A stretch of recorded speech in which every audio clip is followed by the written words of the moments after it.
As for the 30mm tungsten core armor-piercing round blueprint I already possessed, I had no intention of crafting it.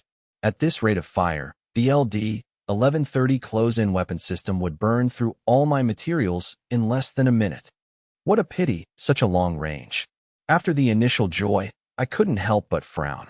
Both the 30mm chain autocannon and the Heaven's Punishment electromagnetic railgun had effective ranges far exceeding 1,000 meters, but because the current gold-tier radar was limited to a 1,000-meter detection range, the true power of these weapons couldn't be fully realized. It seems the radar must be replaced as soon as possible, I thought. I knew that the current gold-tier radar could no longer keep up with the upgrade pace of my other equipment. I stopped overthinking and chose to install it. Xiaoxi, I've installed a new vehicle weapon for you. Check the compatibility. Received, Commander. LD-1130 close-in weapon system detected and successfully integrated into the vehicle fire control system. Currently, 3 vehicle weapons are loaded. 1 loading slot remains available. Xiaoxi, open the real-time view. I was most curious about where this sizable weapon system had been installed on the RV. Commander, the feed has been synced to the center console screen. Su Wanwan, who was nearby, curiously leaned in, her gaze also falling on the center console screen. The screen clearly displayed the full view of the RV's roof. At the very front was still the 30mm chain autocannon. In the middle rear section was the Heaven's Punishment electromagnetic railgun, and in the middle of the roof, between the two, was a newly added integrated rotating turret. 11 dark, hollow barrels were arranged in a circle, utilizing every inch of space on the RV's roof. Su Wanwan looked at the screen in astonishment, her small mouth slightly agape. But in the end, she didn't say a word. I looked at the RV roof, which was almost completely occupied by the 3 vehicle weapons, and couldn't help but wonder, if I upgraded another piece of equipment, where would I put it? Before I could dwell on it, Su Kurson suddenly rushed out of the domain space, her face full of excitement, her voice raised. Boss, come in quickly. Xiaoyu is willing to talk. Hearing this, I stood up immediately, just about to give Su Wanwan a few instructions. Su Wanwan had already spoken first. Brother Wu Di, go ahead. I'll keep watch here, and if anything happens, I'll call you immediately. Su Kurson hesitated for a moment, then patted her chest as well. Boss, don't worry about going in. Wanwan and I will keep watch here, and I guarantee we'll keep our home safe and sound. I didn't pay much attention to Su Kurson's erratic remarks, nodded, and stepped into the domain space. As soon as I entered, I noticed Lin Shi, Lin Yu, and the indigenous girl, Xiaoya, sitting cross-legged under the shade of the world tree. Xiaoya was sitting close to Lin Yu, her small body still somewhat reserved. Lin Shi sat not far from them, holding a bottle of milk and looking at Xiaoya gently. In front of Xiaoya was a small mountain of snacks, chocolates, cookies, and chips obtained from opening chests, as well as various canned goods and drinks purchased from the safe zone. I slowed my pace, walked over to Lin Shi, and sat down cross-legged. Xiaoya had been stuffing chocolate into her mouth, but when she saw me approach, her hand paused, and her small body instinctively shrank closer to Lin Yu. Xiaoya, don't be afraid, Lin Yu said, patting her back with a smile. Brother Wu Di is a good person, he won't hurt you. She paused, then added jokingly, you can call him uncle. After saying that, she chuckled to herself. I ignored Lin Yu's joke and looked at Xiaoya. I could clearly sense that she still held a significant amount of wariness toward me. I softened my voice and asked gently, Xiaoya, can you tell us what place this is? Xiaoya looked up at me, then glanced timidly at Lin Shi and Lin Yu beside her. Her long eyelashes fluttered slightly, and finally, she gathered her courage and spoke slowly. Half a day later, I was back in the driver's seat of the RV. Looking out the window, I kept replaying everything Xiaoya had said in my mind. According to her, the continent we were currently on was ruled by the Great Qin Empire, and our current location was an area known as the Scavenger Plains, situated in the far east of the continent. As for how large the continent was or where its borders lay, even Xiaoya, who had lived in the Scavenger Alliance since she was a child, didn't know. She belonged to a Scavenger Alliance caravan that had been out collecting supplies when they encountered a pack of mechanical hounds. In the panic, she had become separated from the main group, which was how she ended up trapped at the abandoned truck. I knew Xiaoya was likely still holding back and hadn't told us everything. But that didn't matter. At least I finally understood the basic situation of this region and was no longer completely in the dark.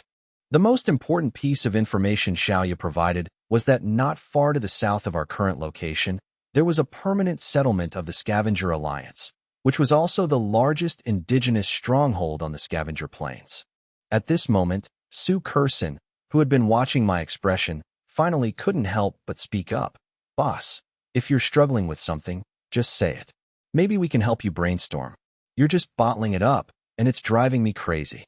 I snapped out of my thoughts, looked at Su Kurson, glanced at Su Wanwan, and then instructed Xiao Shi. "Xiao Shi, stop the vehicle." "Received, Commander." After the RV came to a slow, steady stop, I turned to Su Kurson and Su Wanwan and asked, "Do you think we should take the initiative to contact these indigenous people?" "Brother Wu Di, I was just checking the communication channel. Many players have encountered indigenous people, and quite a few have already died. I'm just not sure if it was because of conflicts with them," Su Wanwan said softly, a hint of worry in her tone. Hearing this, I paused and opened the communication channel. The number of online users in the top right corner had already dropped to 84, 533/100,000. My gaze fixed on that number, ignoring the dense stream of messages. We hadn't even been in the new region for half a day, and nearly 15,000 people had already been lost. The full 7-day survival period had only just begun. By the end, how many would be left? "Boss, I think regardless of whether we contact them or not, we should at least go take a look at the settlement Xiaoya mentioned," Su Kurson said. She had already learned all the information Xiaoya shared through the team channel. "At the very least, we'll know what we're dealing with. It's better than just guessing blindly here." Su Wanwan nodded in agreement. I pondered for a moment and decided Su Kurson was right. Xiao Shi, head south at 60 kilometers per hour and continuously scan for signs of human activity. "Received, Commander." "Southern route planned. I will continuously scan the surrounding environment, adjust the heading, and keep an eye out for any anomalous signals." "Oh, and Xiao Shi, disguise the RV's appearance. Make it look like something that fits the style of the indigenous people here," I added. Our RV's appearance was far too conspicuous in this apocalyptic world. I had been using the holographic disguise to hide the weapon systems and armor, but now we needed to blend in completely. "Commander, RV appearance disguise complete. Relevant information has been synced to the center console screen." We all immediately looked at the screen. On the screen, the once silver-gray, sleek RV had completely changed. The holographic disguise system had made it look like a common pickup truck, with a shell covered in scratches, exuding a rugged, cyber wasteland aesthetic. "Boss, you really know how to play the pig eating the tiger," Su Kurson said, her eyes lighting up. "If some ignorant player or indigenous person comes looking for trouble and sees this piece of junk, only for a whole team of people to jump out and a bunch of cannons to pop up, wouldn't they be scared out of their wits?" With that, Su Kurson started giggling. Su Wanwan looked at her helplessly, but Su Kurson just laughed harder, leaning towards Su Wanwan and saying, "Wanwan, don't you think if we run into someone clueless, our junk car suddenly opening fire would just completely break their brains?" After saying that, she looked at me, who remained unresponsive, and pouted. "Boss, you're so unromantic. You'll never have a girlfriend." She glanced at Su Wanwan and waved her hand. Forget it, forget it. I'm just the third wheel here, with so many good cabbages waiting for you to pick." Su Wanwan's face turned beet red at Su Kurson's words, and she retorted softly, "Sister Su, we have turrets. The enemies won't be able to get close." I ignored Su Kurson's nonsense and turned my gaze back out the window. I was thinking about a more critical question. In this world, where could one obtain truly useful resources? Although there were humans living here, basic supplies like food, water, and fuel were likely obtainable. But what was the actual level of technology in this world? Xiaoya hadn't gone into detail. What could we, as players, actually gain from this world? Especially for me, ordinary resources like metal and fuel were almost useless now. I looked at the abandoned buildings and wrecked cars passing by outside, and felt that leaving all this scrap metal lying around was a waste. If only I could activate Unit 01 now. I thought to myself. Just then, Sue Kerson's surprised voice reached my ears. Holy crap. Boss, did you secretly upgrade our gear again? This LD 1130 close-in weapon system looks insane. Damn, over 10,000 rounds a minute? If anyone gets locked on to buy that, they'd be turned into a sieve in seconds. I looked at the leaning Sue Kerson with a headache, finally reaching out to pinch her cheek hard. Why don't you go inside and stay with Xiaoya and the others, so you don't have to be so noisy here? Sue Kerson didn't mind at all, rubbing her pinched cheek and laughing even more. Boss, you can't just pinch my cheek. Wanwan is waiting for you to pinch hers too, With that, she scampered into the domain space. I looked at Su Wanwan in the passenger seat. The girl's cheeks were still flushed, and while her gaze seemed to be on the window, the corner of her eye was clearly focused on me. I found it amusing and teased her. Should I pinch yours too? Su Wanwan's face turned even redder, and she turned sharply to look at me, her lips moving, but in the end, she couldn't get a word out.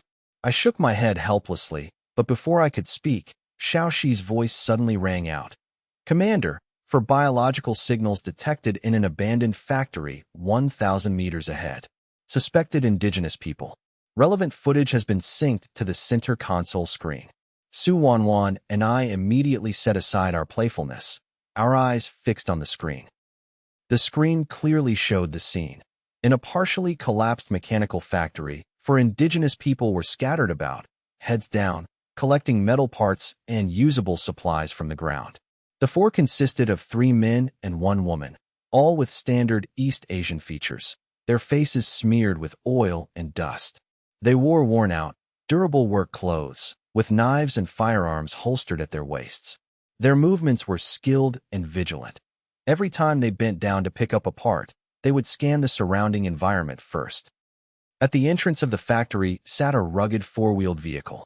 The body was welded with heavy steel plates, the front featured a sharp ram, and the exterior was covered in exposed pipes and mechanical structures. The tires were caked with dried mud and rust, carrying a rich cyber wasteland style that matched the ruggedness of our disguised pickup. My gaze fell first on the firearms holstered at their waists. They were weapons with an extremely crude design. Xiaoxi, can you analyze their weapons? I asked softly. Commander, based on video analysis, the weapon is a traditional gunpowder-powered firearm. Based on barrel length and rifling structure, the base power is similar to traditional Blue Star standard-issue rifles. Other internal structures cannot be parsed from the footage. Specific combat power is currently undetermined. Hearing this, I breathed a sigh of relief. As long as they were traditional gunpowder weapons, they didn't exceed my expectations. This level of weaponry posed no threat to us at all. Xiaoxi, adjust the vehicle's disguise to match their style exactly, and drive over. I ordered immediately. I wanted to use this opportunity to make our first official contact with the indigenous people and figure out the situation in this world. Received, Commander. Disguise adjusted accordingly.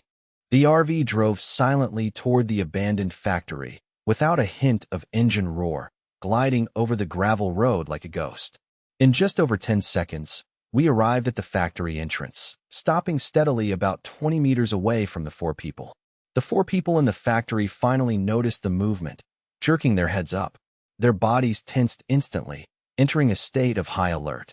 The 3 men immediately stepped forward, shielding the only woman behind them, while simultaneously drawing the firearms from their waists and aiming them squarely at the RV. When they saw that the RV's appearance was almost identical to their own vehicle's style, their vigilance eased slightly, but their fingers remained tightly hooked around the trigger guards, with no intention of lowering their weapons. But the next second, when they saw the RV door open and I stepped out with Su Wanwan, the vigilance that had just faded surged back. Their fingers tightened on the triggers, and their muzzles locked onto us. The 2 of us were simply too out of place. Su Wanwan and I had fair skin, were dressed in clean, neat clothes without a speck of dust or oil, and our faces showed no signs of weathering. We didn't look like scavengers at all. It was as if we were from a different world than this wasteland and these people. Who are you? The tall man in the lead barked, his voice raspy and filled with deep suspicion. He had a scar running from his brow bone to his jaw on the left side of his face. Boss, don't waste time talking to them. the stocky man beside him shouted, pushing his muzzle forward. Looking at them, they must be dogs of the Remnant Council. Those people never come to such trashy places. They must be up to no good. I say we either blow them away or tie them up and hand them over to the Alliance. No, the woman shielded behind them said, frowning. Her gaze swept over the RV at the entrance and returned to us. The people from the Remnant Council never drive vehicles like this. Who exactly are you? I listened to their words, quickly processing the information while remaining calm. I had already prepared my story and spoke slowly. We mean no harm. We're just passing through and wanted to communicate peacefully to understand the situation in this region. As soon as I said this, the eyes of the four people became even more vigilant and even carried an undisguised hostility. Peaceful communication? The scarred man sneered, his finger tightening slightly on the trigger. We scavengers don't believe in peaceful communication. You're either with the Alliance or you're scum from the Remnant Council. Take one more step and don't blame us for being ruthless. Seeing their hostility nearing a breaking point, I knew clearly that the path of peaceful communication was a dead end for now.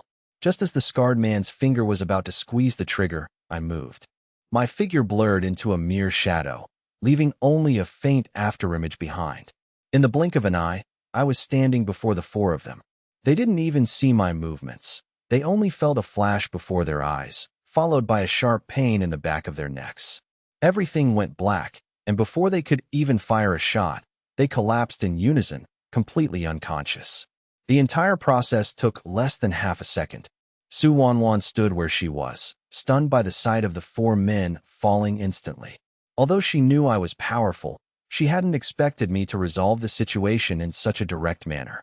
I, however, stood there with a furrowed brow, my gaze fixed on the four unconscious scavengers, my expression grave. Brother Wu Di, what's wrong?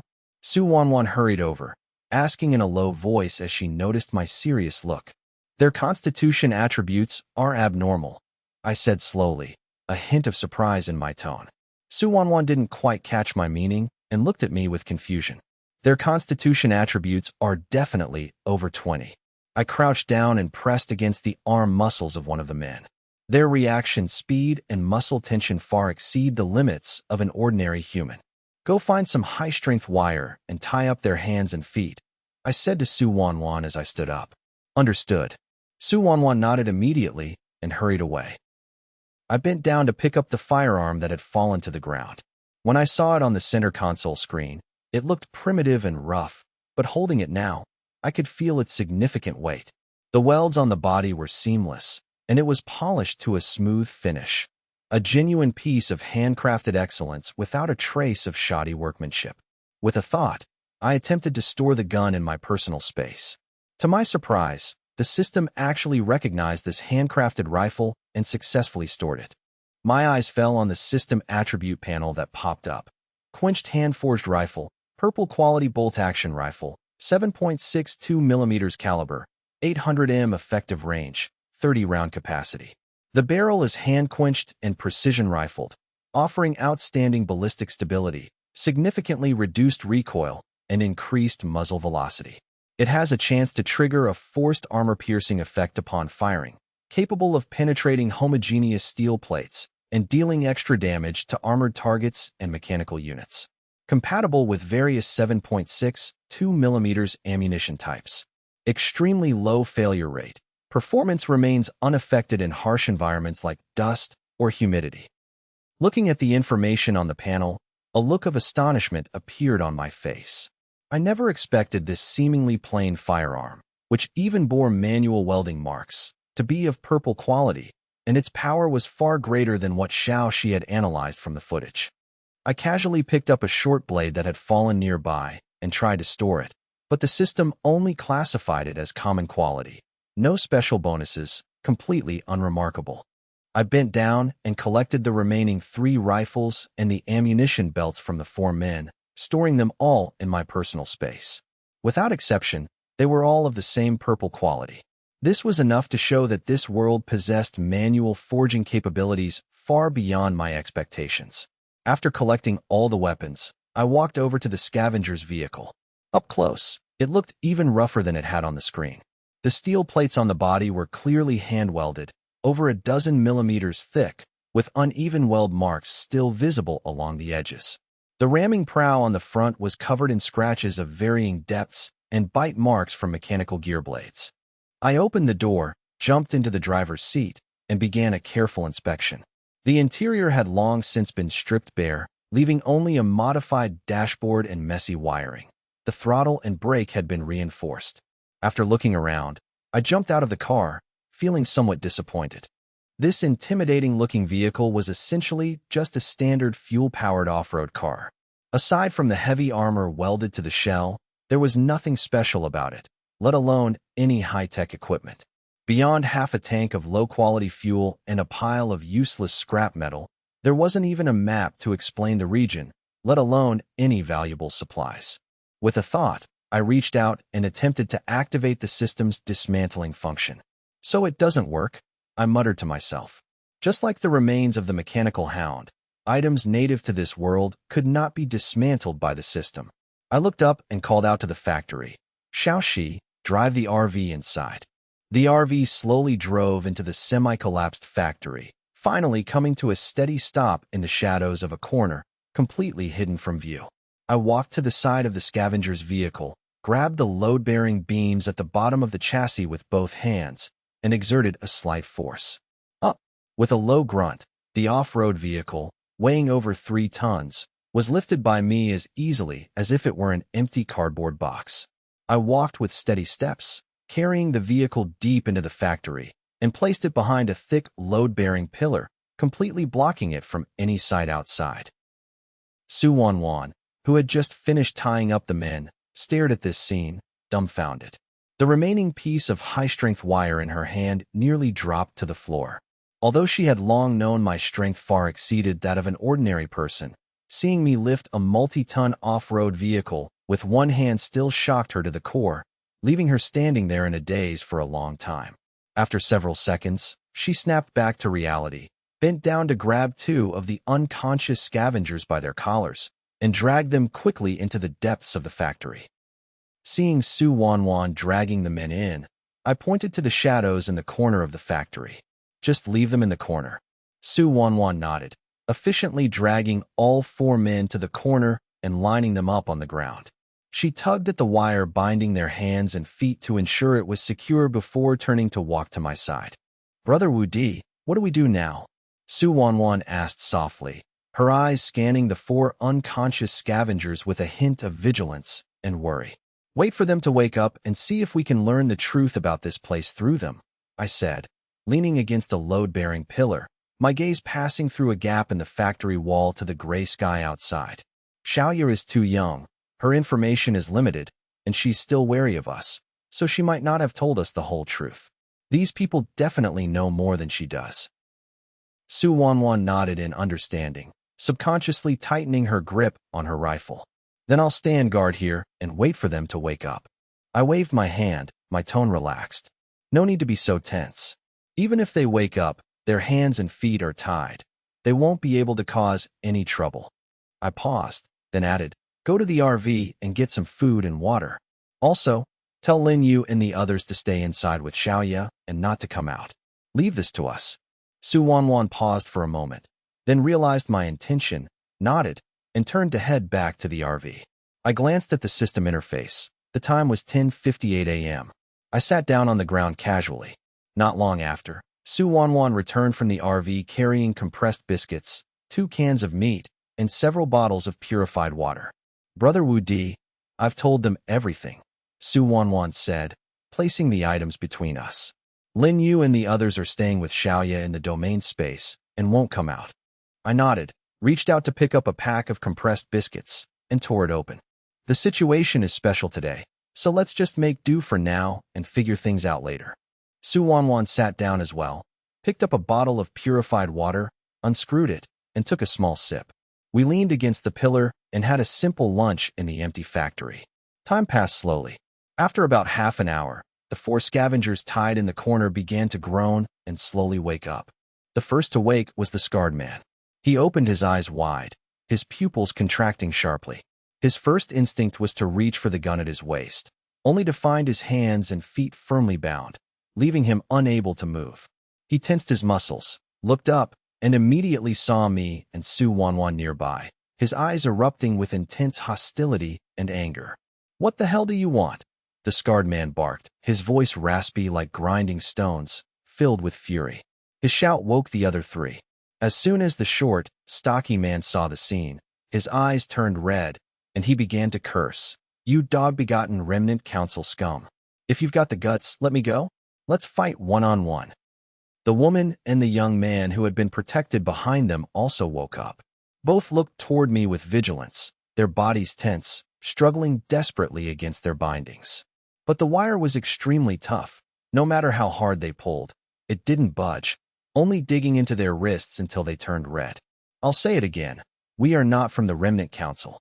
I sat where I was, holding half a piece of unfinished food, looking at the four of them with a calm tone. I have no malice toward you, and I don't want to kill you. I just want to learn about this region. As long as you cooperate, we won't harm you at all. Learn about the region? The scarred man sneered with utter disdain and disbelief. You found the wrong people if you're trying to fish for information from us. Brother, don't waste your breath on them. The stocky man continued to rage, spit flying. These people are the same trash as the Remnant Council. Even if we tell them, they'll just kill us in the end. Su Wanwan frowned at their foul-mouthed insults, stood up, and set down her water, ready to speak, but I reached out and pulled her back. Brother Wu Di, keep eating, don't mind them, I said, pulling her back down to sit. They'll stop once they're tired of yelling. Hearing this, Su Wanwan sat back down, though her gaze toward the four remained filled with anger. We finished our lunch in peace. For the next half hour, the four in the corner never stopped, especially the stocky man, who kept spewing every insult imaginable. Yet, I remained unmoved, without even the slightest reaction. Only after we finished cleaning up did I stand and walk slowly toward the corner. Seeing me approach, the four stopped their cursing, tensed their bodies, and watched me with extreme vigilance. I didn't speak. I simply crouched down and pinched the high-strength wire binding the scarred man's wrists. With a crisp snap, the wire that they couldn't break no matter how hard they tried was snapped by me with a casual pull. Following that, a few more crisp sounds echoed as the wires binding their hands and feet were all easily snapped and tossed to the ground. The stocky man reacted the fastest. As soon as the wire broke, he lunged toward the short blade that had fallen nearby, hoping to pick it up and fight back. But as he took a step forward, he felt an invisible, tangible pressure lock onto him.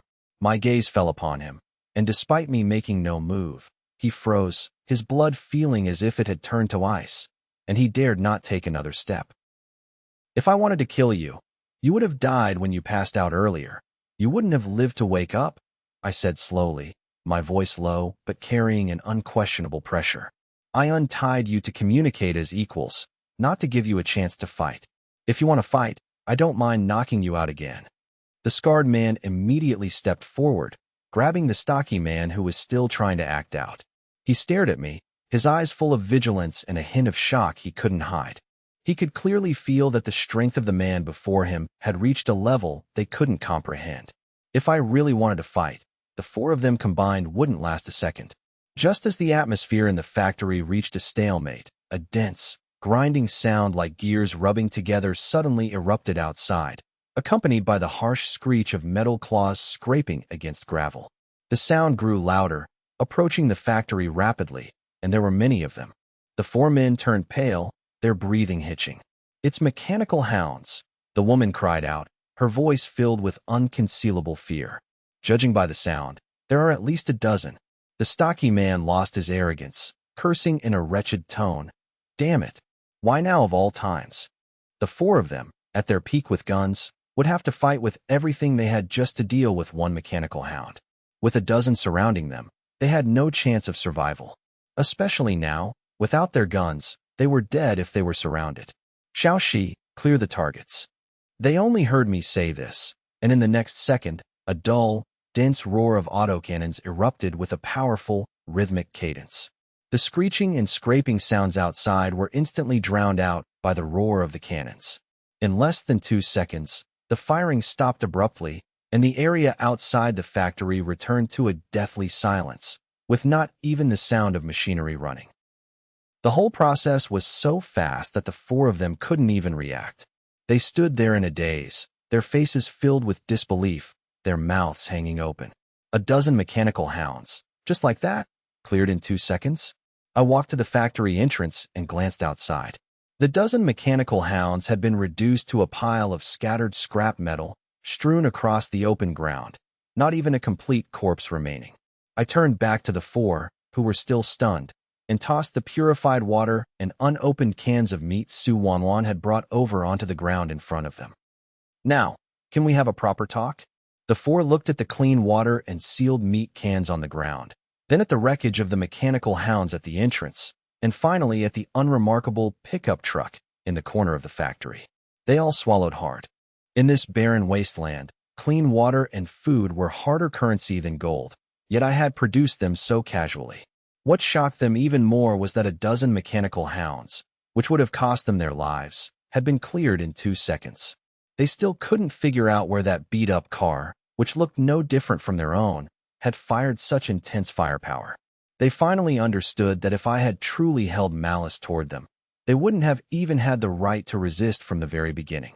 The scarred man was silent for a long time before finally relaxing his tense posture. He bowed slightly to me, his tone devoid of the previous hostility and fury, replaced by complexity and awe. "My name is Tai Shi, the captain of this squad. Thank you for saving us just now. I am Wu Di." I nodded, my tone remaining calm. "I only have 3 questions. First, where is this place? Second, what are the Remnant Council and the Scavenger Alliance? Third, what is the situation at your settlement?" Tai Shi looked at the water and cans on the ground, then turned to exchange glances with his 3 teammates. Finally, he bent down to pick up the purified water, unscrewed the cap, and took a long, hard drink. The cold water slid down his parched throat, allowing him to finally calm down. He wiped the water from his mouth and began to speak, recounting the history of this wasteland. According to Tai Shi, the scavenger plains they were in was the easternmost border of the Great Qin Empire.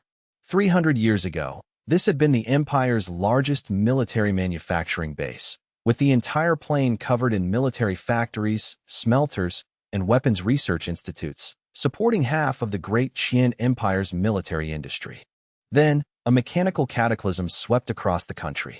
All military machinery and combat units went out of control, slaughtering humans indiscriminately. This place fell completely, turning into an abandoned steel wasteland. For 300 years, the land had been filled with out-of-control mechanical killing units, and there had never been true peace. The Scavenger Alliance was an organization built bit by refugees who had fled here from all over the empire over the last 300 years. All scavengers living on this plain relied on the Alliance, huddling together for warmth and scavenging pre-cataclysm supplies to fight against mechanical monsters and external threats. Wangnan Town was the largest fixed settlement of the Scavenger Alliance on this plain and the home of all scavengers. As for the Remnant Council, they were a force entrenched in the Black Ridge Mountains to the west of the plains. They possessed a vast amount of high-tech knowledge from before the cataclysm and wielded weapons and equipment far superior to those of the scavengers. According to the Alliance, the Remnant Council had been the sworn enemy of the Scavenger Alliance for generations. This was why they had subconsciously assumed we were from the Remnant Council the moment they saw how clean and tidy we looked, unlike the disheveled scavengers. "Do you know about the large group of outsiders like us who suddenly appeared here today?" I asked after listening. This was one of my biggest concerns. The influx of 100,000 players would inevitably break the balance here, especially if these players treated the indigenous people as mere NPCs. "I don't know." Tai Shi shook his head, his tone filled with confusion. "We left Wangnan Town early yesterday morning and have been scavenging for parts in this factory area. We haven't returned to town and haven't received any communication from the Alliance, so we don't know what's happening." I nodded in understanding, my gaze falling on Tai Shi. "We want to go to the Scavenger Alliance's settlement, Wangnan Town. I can guarantee that we have no malice toward you or the Alliance. We just want to stay here peacefully for a few days. Once the time is up, we will leave and will never bring any trouble to the town." Seeing the lingering hesitation in the eyes of Tai Shi and his team, I added, "On the way, I can guarantee the safety of all of you. Whether it's mechanical hounds or other trouble, I can handle it. As payment, when we reach Wangnan Town, I can provide you with a certain amount of food and purified water. Taisher held his breath instantly, exchanging a glance with his three teammates. I could see a strong sense of temptation in their eyes. They had originally intended to return to Wangnan Town after gathering supplies, but now, following us meant not only absolute safety on the road, but also access to food and water. Under the current circumstances, this was an offer they simply couldn't refuse. Fine. Taisher didn't hesitate for a second and nodded immediately, though his tone remained firm. I'll lead the way for you, take you to Wangnan Town. But I'll say this up front. If you have any dangerous intentions toward Wangnan Town or the Alliance, I will report you to the Alliance immediately, and I will stop you even if it costs me my life. Also, the food and water you promised us, you must give it all to us once we reach the town. The stocky man beside him quickly added, his eyes filled with a desperate craving for food. That's not a problem. I spoke calmly, my tone carrying absolute confidence. As long as you lead the way properly, you'll get every bit of what I promised. Hearing this, Taisher hesitated for a moment before finally biting the bullet and speaking up. Our weapons. Can we have them back? As soon as the words left his mouth, he met my gaze and stiffened, hurriedly adding in a panic. We don't want to fight you. It's just. Watching his nervous and fearful demeanor, I didn't waste any words. I raised my hand, retrieved the 4 quenched hand-forged rifles along with their matching ammunition belts from my personal space, and tossed them onto the ground in front of the 4 men. In truth, I was quite interested in these hand-tuned rifles, but these 4 were my only window into understanding this world. There was no need to create complications over a few weapons. Besides, I knew that once I fully grasped the rules of this wasteland, I would eventually obtain rewards 100 times more valuable than these guns. Looking at their recovered weapons, a flash of surprise crossed the eyes of Taisher and his men. They quickly bent down to pick them up, checking the firearms rapidly to ensure there was no damage. The look they gave me now held a hint of complexity. They had assumed these weapons were gone forever, never expecting me to return them so easily. Let's go. I waved my hand. We're leaving now. The sooner we get to the town, the sooner you can set your minds at ease. Taisher nodded immediately and signaled his 3 teammates. The 4 of them quickly climbed into their off-road vehicle. With a roar of the engine, the vehicle started, turned around, and headed south. The tires crunched over the gravel, kicking up a light cloud of dust. Su Wanwan and I turned and walked back into the RV. As soon as I pulled the door open, I saw Su Kurson leaning against the partition between the cab and the cabin, waiting eagerly. The moment she saw us enter, she rushed over.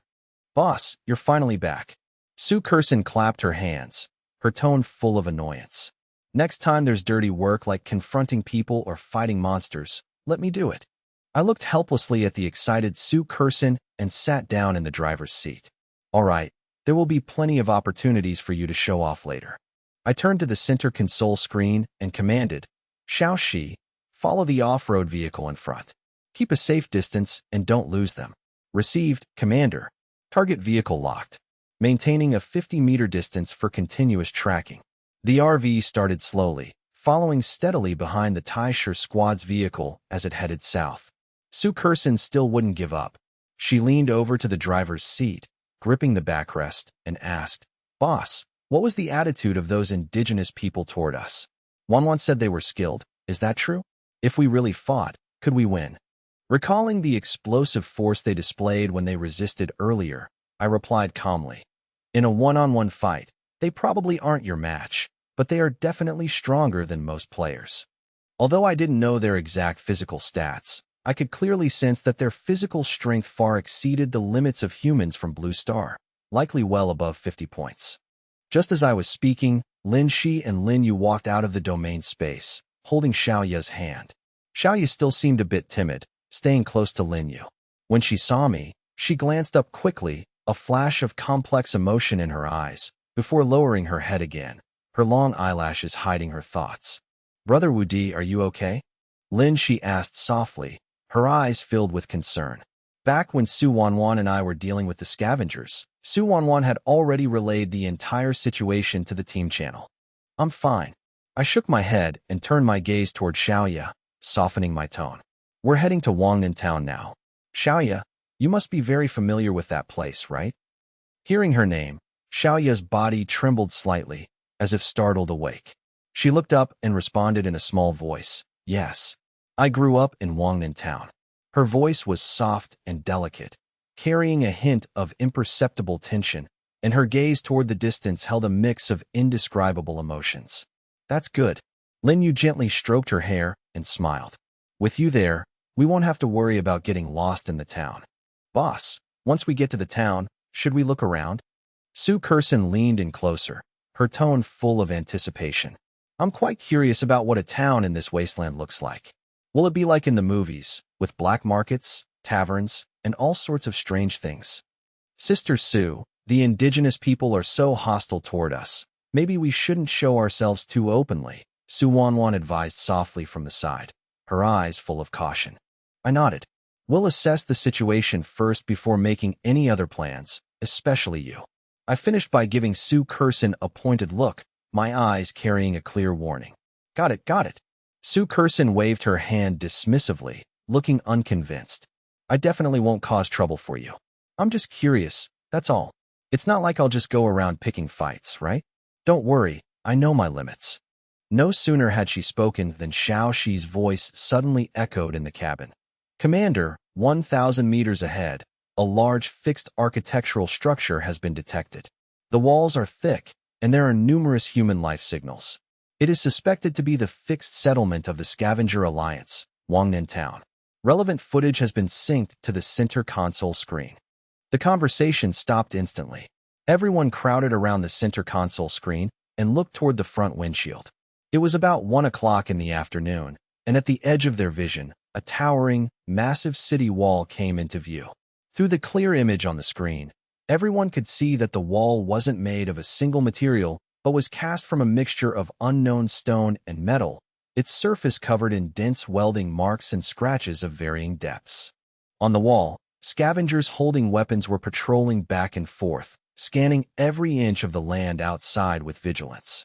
What caught my eye most were the massive turrets standing every 50 meters along the wall. They were about 2 meters high, with a rugged and bulky design. The barrels were thick enough for 2 people to wrap their arms around, and the bodies were covered in reinforcement patterns. The muzzles pointed slightly downward toward the wasteland outside, and simple protective steel plates were installed around them, exuding a heart-stopping sense of oppression. What quality of weapon could that be? I muttered to myself. I thought about how even a common scavenger squad like Taishers used purple-quality hand-forged rifles. The defensive weapons displayed at the Scavenger Alliance's largest settlement were likely far more powerful than I expected. Boss, what are you mumbling about? Su Kurson didn't hear me clearly and leaned over to ask, her eyes still fixed on the city wall outside, full of awe. I didn't reply to Su Kurson, keeping my gaze locked on Wangnan Town ahead, my expression growing more serious. As we drew closer, everyone could clearly see 2 heavy city gates, about 10 meters high, covered in scratches and bullet holes.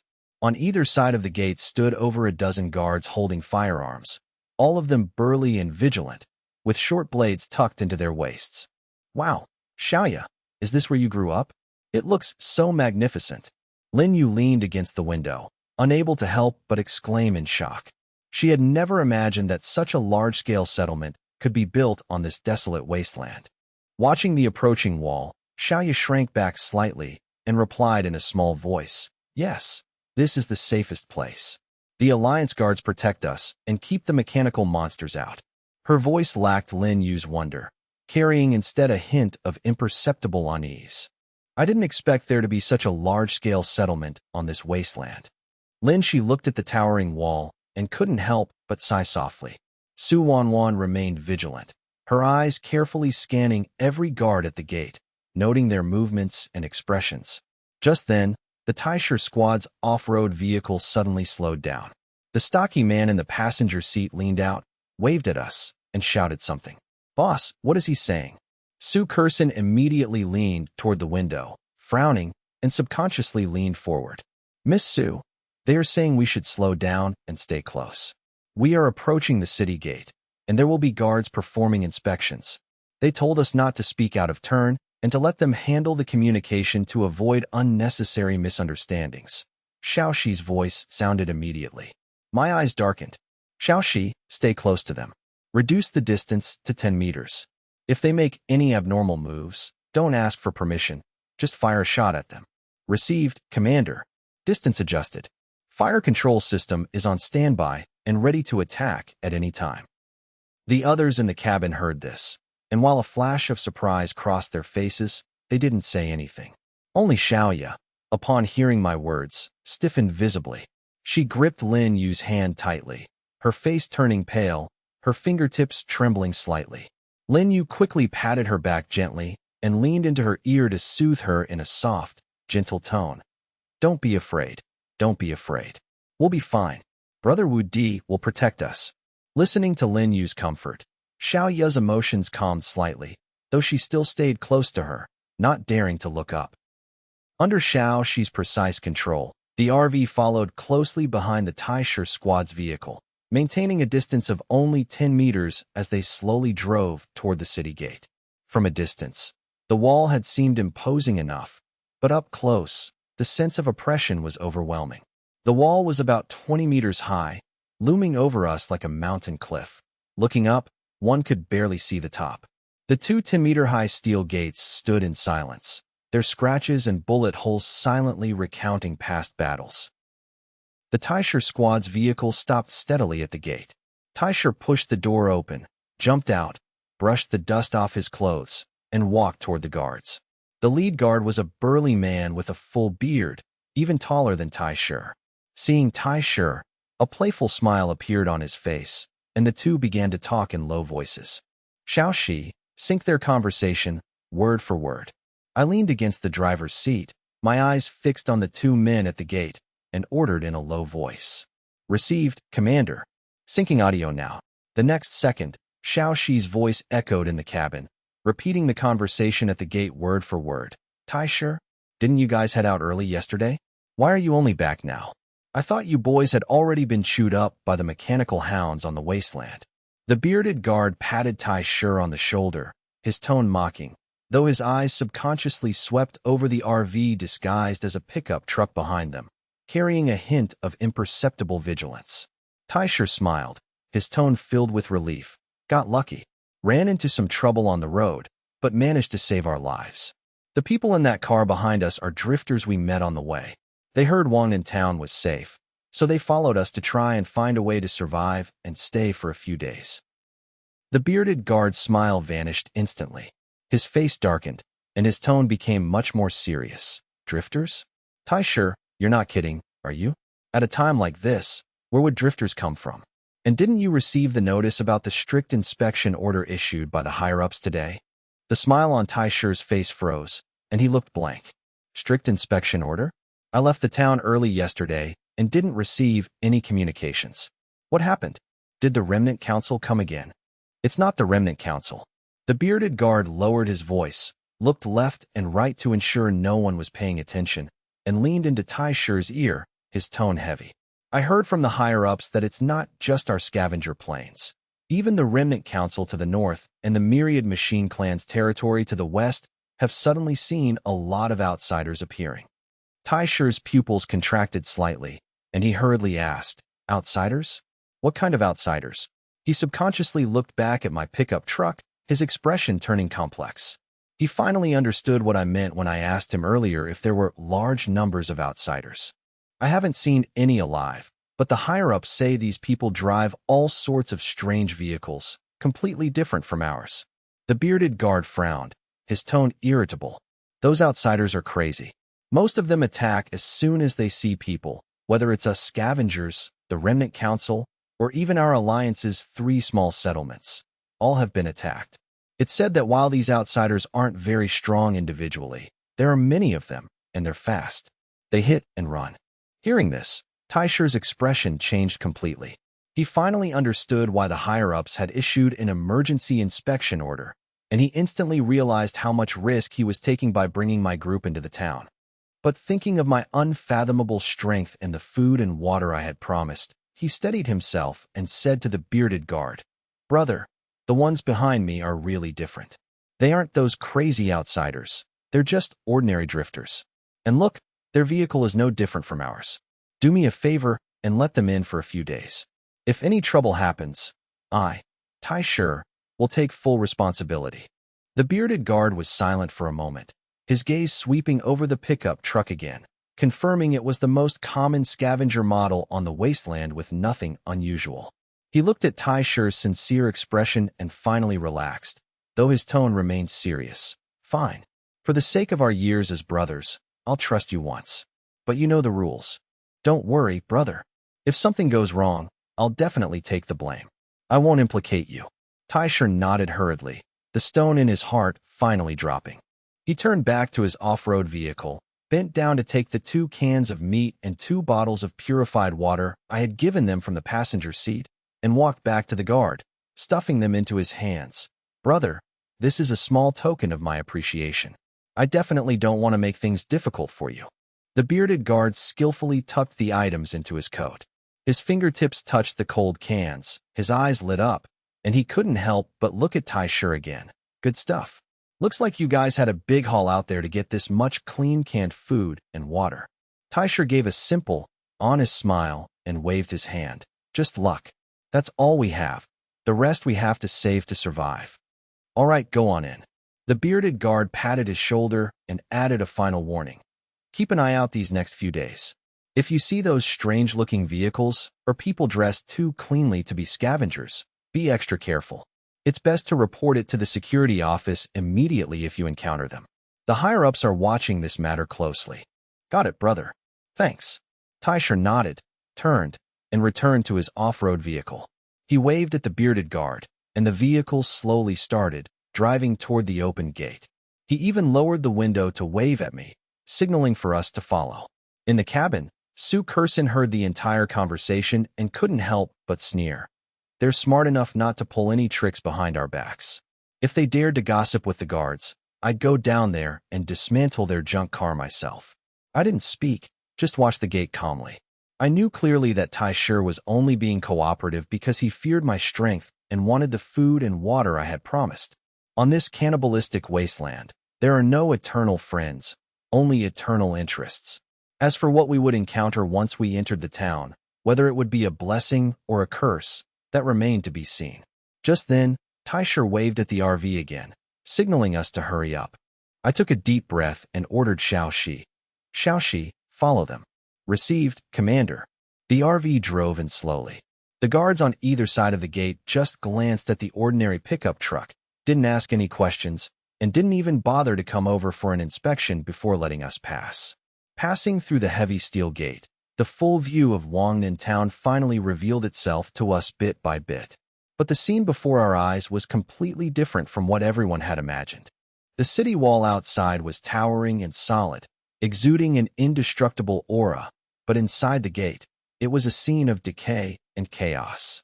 Everywhere we looked, there were low shacks built from discarded steel plates, wooden boards, and tin sheets, squeezed crookedly along both sides of the road. The road was a bumpy dirt path, with deep ruts carved by wheels and occasional puddles filled with murky, black sewage. The pedestrians on the road were all covered in grime.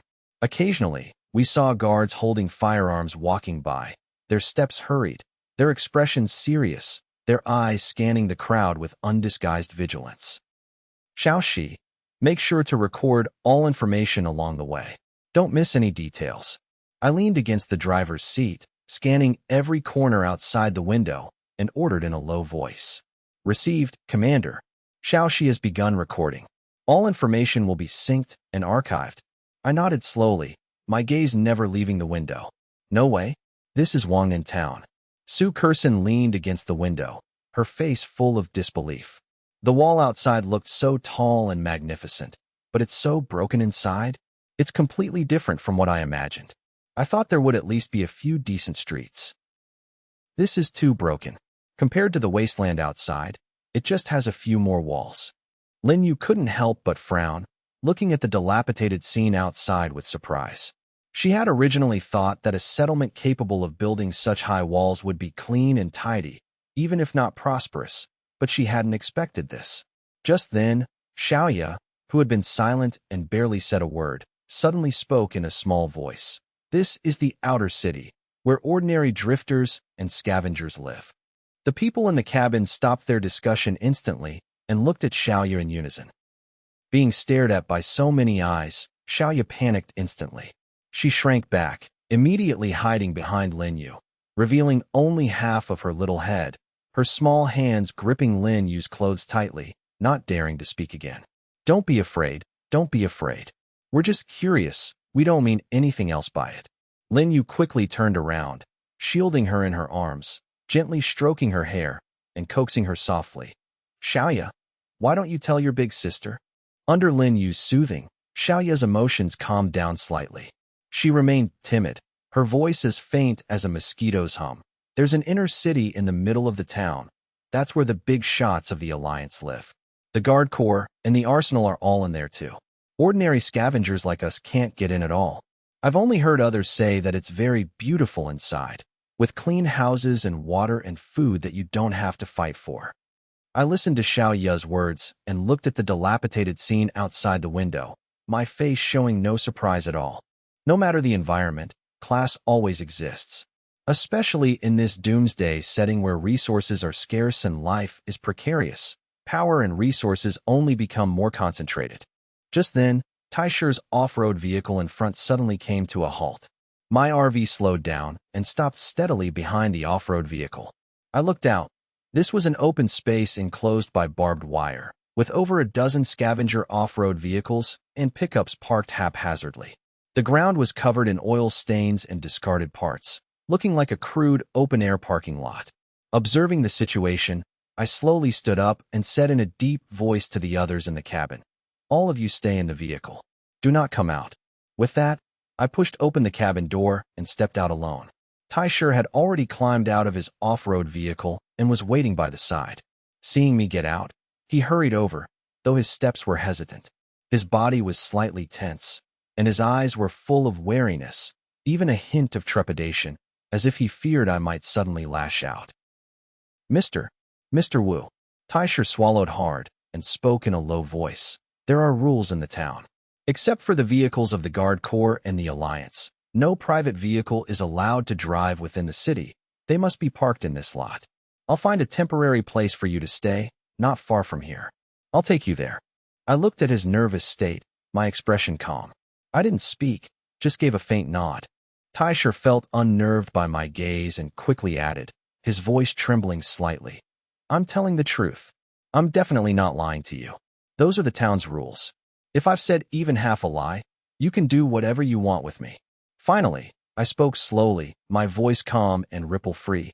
Wait for me a moment. Having said that, I turned and returned to the RV, pulling the door open to step inside. Brother Wu Di? Su Wanwan stood up immediately, her hand already gripping her rifle, her eyes full of vigilance. Su Wanwan, you come down with me. I nodded at her and then swept a glance at the others in the cabin. You three stay here. Do not come out. Don't worry, boss. Su Kursin patted her chest and grinned. I'll definitely protect your little treasures well. I won't let anyone get near our vehicle.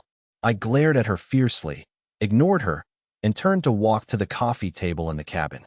I picked up the 2 large bags of food and water that she had prepared in advance, most of which were compressed biscuits and canned meat that we rarely ate, along with over a dozen well-sealed bottles of pure water. Carrying the 2 large bags, I gave Su Wanwan a look, and we both stepped off the RV. I casually handed the 2 large bags of food and water to Taisher. Taisher was stunned for a moment and instinctively took them. They were heavy in his hands. He looked down and, seeing the bags filled with canned goods and pure water, his eyes went round, his face filled with disbelief. His 3 teammates also crowded over, and upon seeing the contents, they all gasped, their faces lit up with surprise. Mr. Wu, this is too much. Taisher quickly looked up and said to me, We agreed. It's just for leading the way. It doesn't take this much. Part of it is payment for leading the way, and the other part is because I need a favor. I said calmly, I want to get some weapons. Do you have any channels? As long as you can get them, I can trade food and water for them. Upon hearing this, the surprise on Taisher's face faded slightly, replaced by hesitation. In Wangnan town, while weapons and ammunition weren't strictly controlled, trading them to outsiders, he was still a bit worried. But he looked down at the heavy bags of food and water in his hands, the well-sealed canned meat and pure water. After a moment of silence, he gritted his teeth and nodded, saying to me, "I can try to think of a way, but it will take some time, and the price won't be cheap." "No problem." I nodded. Time is not an issue. As long as you can get the items, the price is negotiable. With the matter settled, Taisher breathed a sigh of relief and quickly gestured for me to follow. "Mr. Wu, let me take you to the place to stay first. It's not far ahead." After saying this, he had his 3 teammates put the food and water back into the off-road vehicle to lock them up, then led Su Wanwan and me toward the deep alleys outside the parking lot. The walk took nearly 30 minutes. As I walked, I calmly observed the surroundings. The streets of the outer city were even more dilapidated than when we first entered. The deeper we went into the alleys, the denser the shacks became, squeezed together crookedly like piles of randomly stacked scrap metal. The air was filled with a pungent odor. Occasionally, we encountered a few scavengers, and upon seeing me and Su Wanwan dressed in clean, spotless clothes, they all stopped what they were doing and cast strange looks our way. Their eyes were a mix of curiosity, vigilance, and a hint of unconcealable greed. As soon as I swept a cold gaze over them, the palpable pressure caused them to hurriedly look away, shrinking their necks and lowering their heads, not daring to look again. The entire outer city was like a massive, chaotic slum. Everywhere was permeated with numbness, despair, and a ruthlessness hidden deep in the bones. Finally, Taisher stopped in front of a dilapidated 3-story building. The building looked like it had been abandoned for many years. The walls were covered in cracks. Most of the windows were boarded up with wooden planks. The stair railings were rusted beyond recognition, and the front door on the first floor had a large hole in it, with nothing to block it. "Mr. Wu, this is it," Taisher said to me, his tone carrying a hint of imperceptible nervousness. "No one lives in this building now. There are a few intact rooms on the second floor. The doors and windows are fine and can be locked from the inside. It's no problem to stay for a few days, and no one will bother you." He paused, then quickly added, "The town is a mixed bag, with all kinds of people. Since you're new and unfamiliar with the place, it's best not to wander around or get into conflicts with anyone. A person dying in the outer city is no different from an ant dying. The guard corps won't care at all." I looked up at the dilapidated building, my gaze lingering for a moment on the surrounding alleys that branched out in all directions, and gave a slow nod. Then, "Mr. Wu, we'll head back first. As for the weapons, I'll come find you once I have news."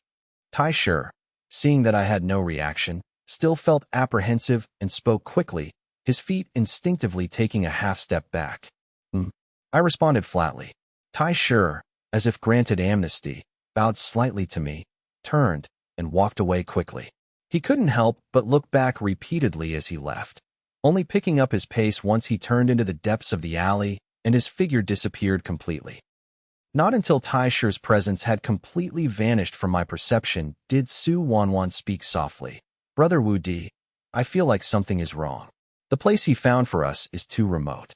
There isn't even a permanent resident in sight, and the alleys branch out in all directions. If someone were to surround us, we wouldn't even have a decent retreat." "I know." I nodded slowly, my gaze sweeping over the surrounding buildings, my expression still calm and ripple-free. Of course, I could see that this place was by no means a secure temporary residence. It was remote, hidden, and had limited visibility, a classic case of being easy to attack and hard to defend. Taisher arranging for us to stay here likely involved a hidden agenda, but I wasn't particularly worried. In the face of absolute strength, any scheme or trick is futile.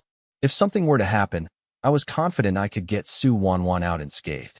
The reason I cooperated with Taisher and followed him here was simply because I didn't want to burn bridges with the indigenous people the moment I stepped into Wangnan town. Before fully understanding the situation of this world and the strength of the indigenous people, lying low and dormant was the safest choice. I withdrew my gaze and looked at the dilapidated 3-story building. Let's go inside and take a look." We walked into the doorway, and a thick smell of mold and rust hit us instantly. The walls were covered in bullet holes and knife marks, and most of the stairs were shattered. We followed the stairs to the second floor, and as Taisher had said, there were 3 rooms with intact wooden doors, and the hinges and locks were functional. Pushing one open, there was only a dilapidated wooden bed and an overturned wooden cabinet inside. The floor was covered in dust, and other than that, it was empty. However, the windows were tightly sealed with wooden planks, which did provide some cover. After a quick scan, I took out my personal terminal and sent a message on the team channel. Have Xiaoxi activate the holographic shape-shifting camouflage and drive everyone here. I had absolute confidence in my own strength, but I would never be blindly arrogant.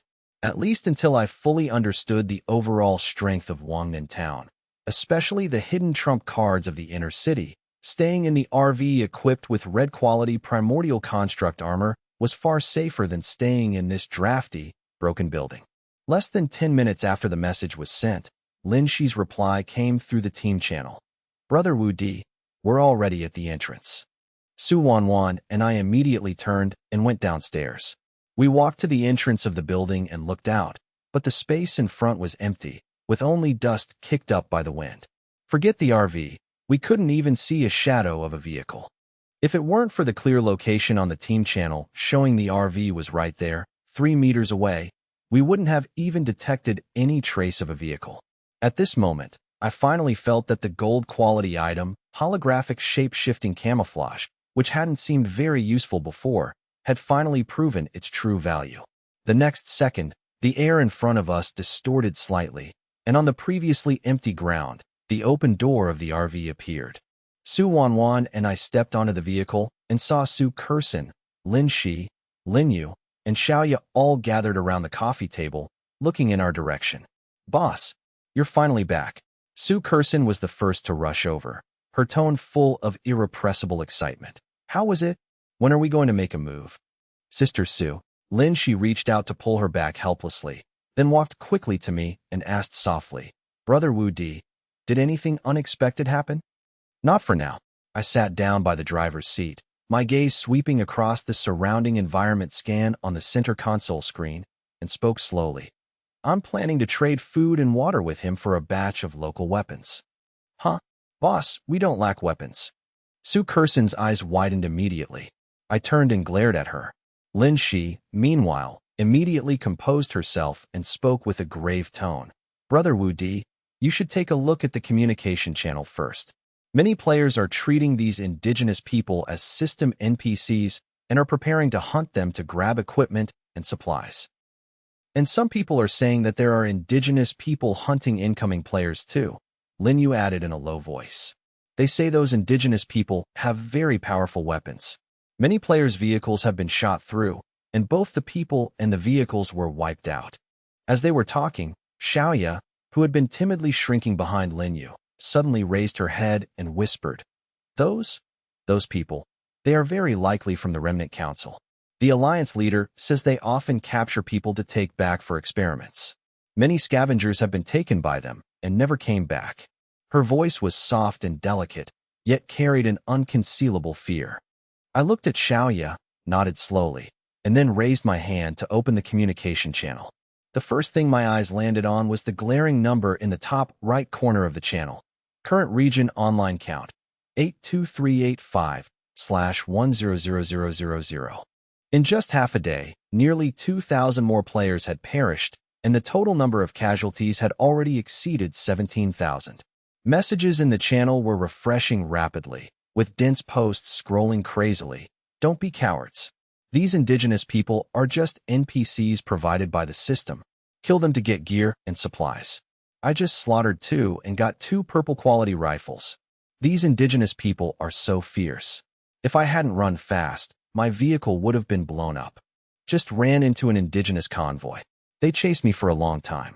Good thing I noticed early, or they would have caught me. What bad luck. Has anyone found any supply crates? I'm almost out of food and water. Why is this world all ruins? There are no supplies at all. Urgent reminder to everyone. One of the known factions in this world is called the Scavenger Alliance. Their numbers are not small. Be careful. These indigenous weapons are very powerful. Blue quality armor can't withstand a few shots. What kind of dungeon is this? Just got here and was chased for half a street by a mechanical hound, then got shot at by indigenous people. Nearly 20,000 people have died in just half a day. Is the system trying to kill us all here? Holy crap, you guys definitely won't believe this. My companion and I just killed an indigenous person. They're too strong. Not only can they dodge bullets, but they were fine after taking a few shots. Good thing they couldn't withstand the rifle. Has anyone realized? These indigenous people aren't NPCs at all. They have their own consciousness and a complete social structure. This isn't a scene generated by the system. We've traveled to another world. I advise everyone to keep a clear head. Don't kill randomly. We're new here and don't know the depth of the water. Killing randomly will only make all the indigenous people hostile toward us.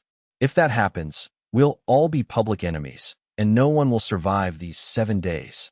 Just wiped out a small indigenous stronghold. It's full of purple-quality firearms. A huge profit. Any brave ones want to team up? Is no one taking the lead to form a team and do something big? These indigenous people are hunting us. Why can't we hunt them?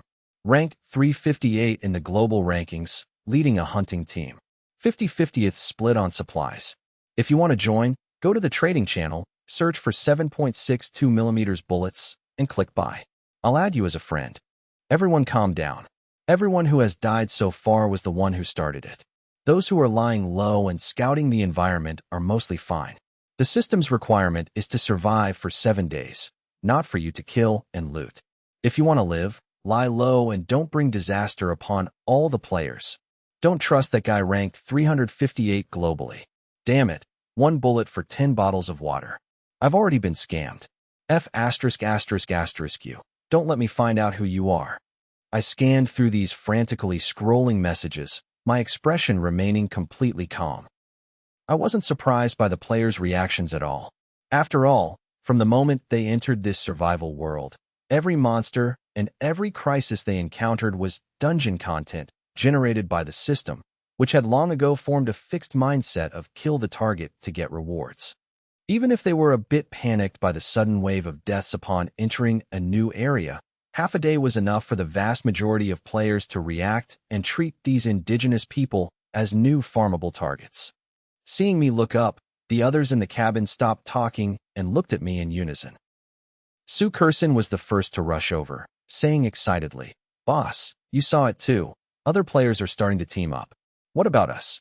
With our strength, if we really went out there, we'd definitely be the leaders. By then, forget about a few broken guns. We could just grab whatever we want. How much easier that would be." As soon as she said this, Xiaoya, who was already shrinking beside Lin Yu, trembled, her face turning pale instantly.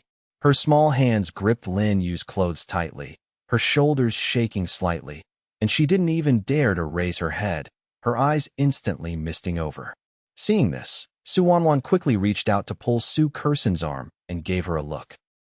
Sue Curson then realized she had said the wrong thing and quickly leaned toward Xiaoya, softening her voice. "Oh, Xiaoya, I'm sorry. Big sister was just talking nonsense. We aren't really going to grab things, and we definitely won't hurt people from your alliance. Big sister isn't a bad person, don't be afraid." But Xiaoya still buried her head, not daring to look up, her body still trembling slightly. Lin Yu, seeing this, quickly pulled Xiaoya into her arms, gently patting her back to soothe her, and turned to reproach Sue Curson. "Sister Sue, stop scaring Xiaoya. Look at how frightened she is." Sue Curson rubbed her nose sheepishly and retreated to the side, saying nothing more. I leaned back in the driver's seat, my mind rapidly processing the information from the communication channel and everything I had seen along the way today. I knew very well that the relationship between the players and the indigenous people would only become more tense, potentially leading to an irreconcilable confrontation. The players wanted to get equipment, supplies, and survival chips from the indigenous people, while the indigenous people could not ignore the sudden influx of 100,000 outsiders. They must have already started investigating their origins and even prepared to deal with them. Thinking of this, I looked down at the clean, neat clothes Su Wanwan and I were wearing, and recalled the strange looks the scavengers had cast at us like we were aliens, and my brows furrowed slightly. I had every reason to believe that the higher-ups of the Scavenger Alliance already knew about the existence of the incoming players. With our attire, which was completely out of place in the wasteland, appearing in public was equivalent to writing outsider on our foreheads, making it impossible to scout discreetly. We need to disguise our identities first. I spoke slowly, breaking the silence in the cabin. Our current appearance is too jarring for this environment. We're a focal point wherever we go. I'll do it. I'll do it. Boss, leave this to me. Sue Kerson's eyes lit up instantly. Her previous sheepishness swept away. She raised her hand abruptly, as if afraid I would go back on my word, stepped forward to grab my arm, and then excitedly waved at Su Wanwan. Wanwan, you come too. I guarantee I'll fix you both up so that if you were thrown into a pile of scavengers, no one would be able to tell the difference. With that, she pulled me and Su Wanwan toward the entrance of the domain space without further ado. Lin Yu watched their hurried backs and couldn't help but cover her mouth and laugh, while Xiaoya in her arms also quietly raised her head, looking toward the entrance with a flash of curiosity in her eyes. Less than 30 minutes later, Sue Kerson was the first to emerge from the domain space with a triumphant smile on her face, signaling done to Lin Shi and Lin Yu. Immediately after, Su Wanwan and I walked out one after the other. Lin Shi and Lin Yu were stunned for a moment when they saw the two of us, then couldn't help but burst into laughter. My once clean and crisp black windbreaker was now worn white. The cuffs and pant legs had been distressed to look frayed, and it was stained with realistic oil and dust, making it look like I had been struggling in the wasteland for years. I looked almost exactly like any ordinary scavenger seen on the streets. Su Wanwan was the same. Her originally clean white t-shirt had been replaced by worn-out gray work clothes, with her pant legs tucked into durable work boots. Her face was lightly smudged with dust, and a few stray strands of hair escaped from her ponytail. While she still looked delicate and composed, the clean, out-of-place aura she had possessed in this wasteland was gone. She now looked exactly like a nimble young woman who had spent years scavenging. How about it? My handiwork isn't bad, right? Sue Kerson lifted her chin triumphantly. I guarantee that even if Tai Shi were standing right in front of us, he wouldn't be able to tell who we are unless he leaned in for a close look. It's indeed impressive. I looked down at my clothes and nodded with satisfaction. Then, I turned to Lin Shi and the others. Su Wanwan and I are going out for a spin to conduct a deep reconnaissance of the outer city's layout and, while we're at it, pinpoint the exact location of the inner city. You three stay in the RV, activate the holographic shape-shifting camouflage, follow behind us, and keep the communication channel open the entire time. After saying this, I looked up and gave instructions to the air. Xiao Shi, follow us closely the whole time, synchronize a scan of the entire city's layout, and record all key points. Don't miss a single detail. Received, Commander. Xiao Shi will record the complete terrain and architectural information of Wangnan Town and synchronize it to the center console screen. Xiao Shi's voice immediately echoed through the cabin. At this moment, Xiaoya also looked up, her small face still etched with lingering fear. She whispered, "You, please don't go near the inner city. The guards there are very fierce." I gave Xiaoya a deep look and nodded slightly at her. Then, I led Su Wanwan back into the dim streets and alleys of the outer city. This time, dressed as scavengers, the two of us no longer drew the same collective stares as before. Occasionally, a passing scavenger would glance at us, only to quickly look away without lingering. I led Su Wanwan through the streets and alleys of the outer city at a steady pace.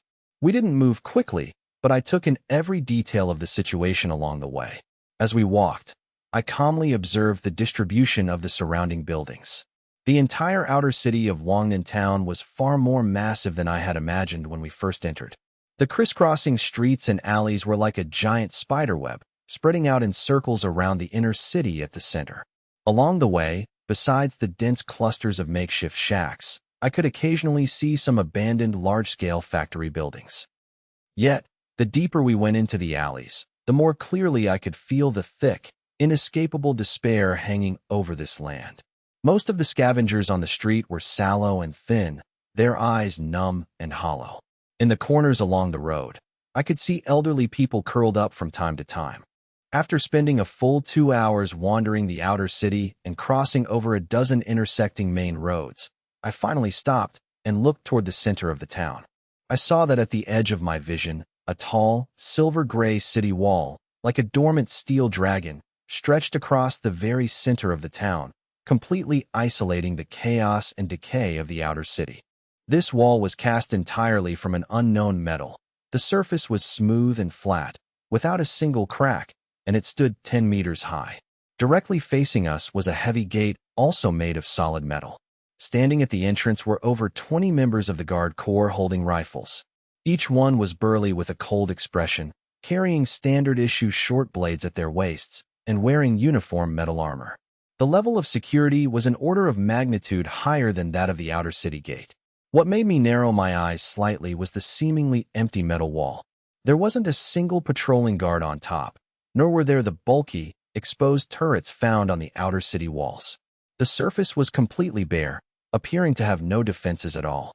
Within a 100-meter radius around the inner city wall, there were no buildings, not even a single shack. It was a barren, empty zone.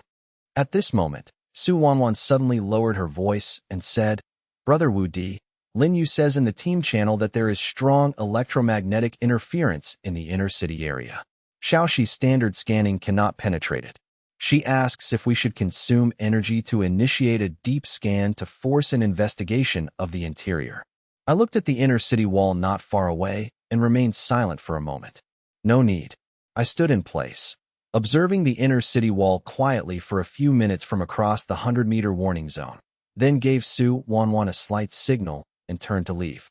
It took us nearly another hour to get a rough idea of the remaining locations in the outer city before we turned back toward the abandoned 3-story building. By the time we returned to the entrance of the building, the horizon was already tinged with a faint twilight.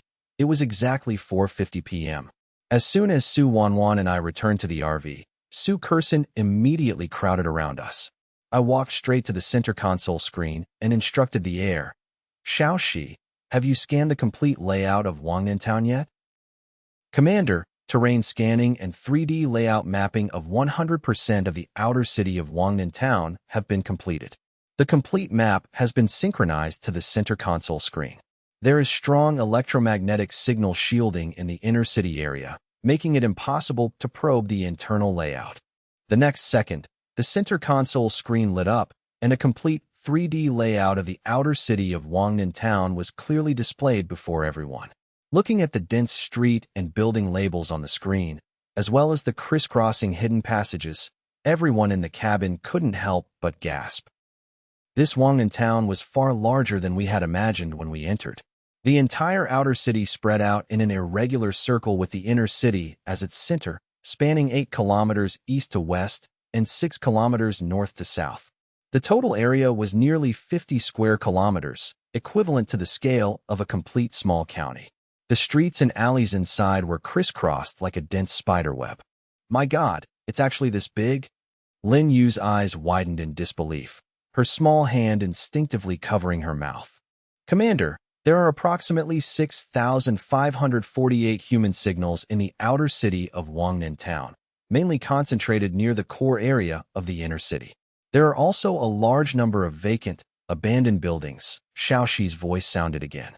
My gaze was locked tightly on the layout map on the center console screen, while too many questions arose in my heart. Just then, Shaoxi's voice sounded again.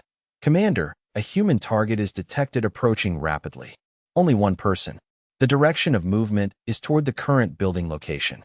The target's identity has been matched. It is Tai Shi." I looked up at the real-time image on the center console screen, watching Tai Shi walking quickly with a hurried expression, and the corners of my mouth curled up slightly.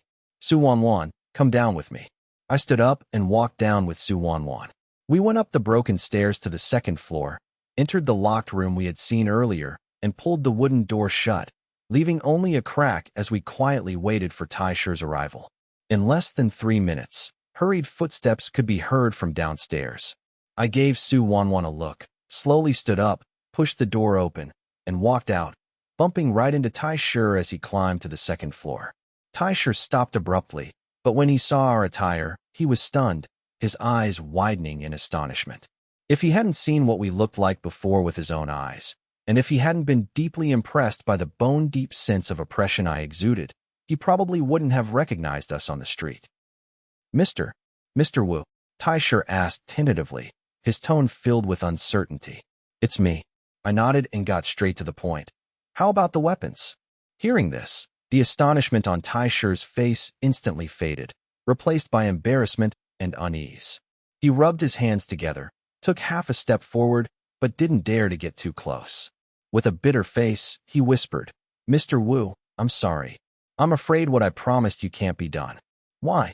My tone remained calm, revealing no joy or anger, but that invisible sense of oppression still made a layer of cold sweat break out on Taisher's back.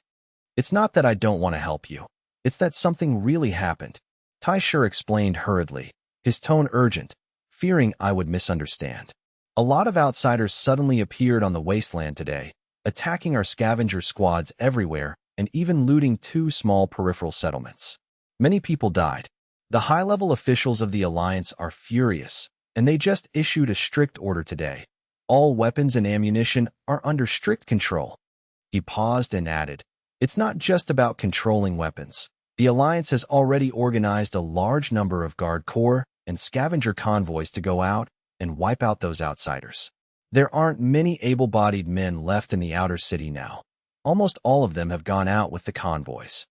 Upon hearing this, a flash of realization crossed my eyes. No wonder I didn't see many people this afternoon. The players were hunting and looting the indigenous people as if they were NPCs, so naturally, the indigenous people wouldn't sit still and wait for death. This conflict had erupted even faster than I had anticipated. Taisher looked at my perpetually calm face and felt increasingly terrified. He quickly raised his hands and added with a solemn oath, "Mr. Wu, I'm really not lying to you. The whole town knows about this now. If I've said even half a lie, you can deal with me right now. I know you're not lying to me." I spoke slowly, my gaze falling on Taisher. "Is there no other way?" I knew very well that even a common scavenger squad like Taisher's used purple-quality, quenched hand-forged rifles. Therefore, there must be gold-quality weapons in this Wangnan town, or even equipment of higher quality. That was what I truly wanted. Hearing this, Taisher showed obvious hesitation, his brows knitting together tightly. After a long silence, he gritted his teeth and whispered, "There is a way. There's a firearm modifier in the outer city that everyone calls Master E. In the entire outer city, he's the only one who has the good stuff. But his payment requirements are peculiar, and I'm not sure if you can trade for them." Taisher knew very well that I was an outsider who had only been in Wangnan town for half a day.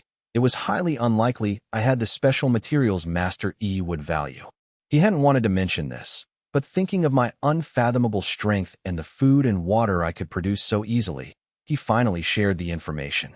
However, to his surprise, when I heard this, a trace of imperceptible joy flashed in my eyes, and my tone carried an unquestionable certainty.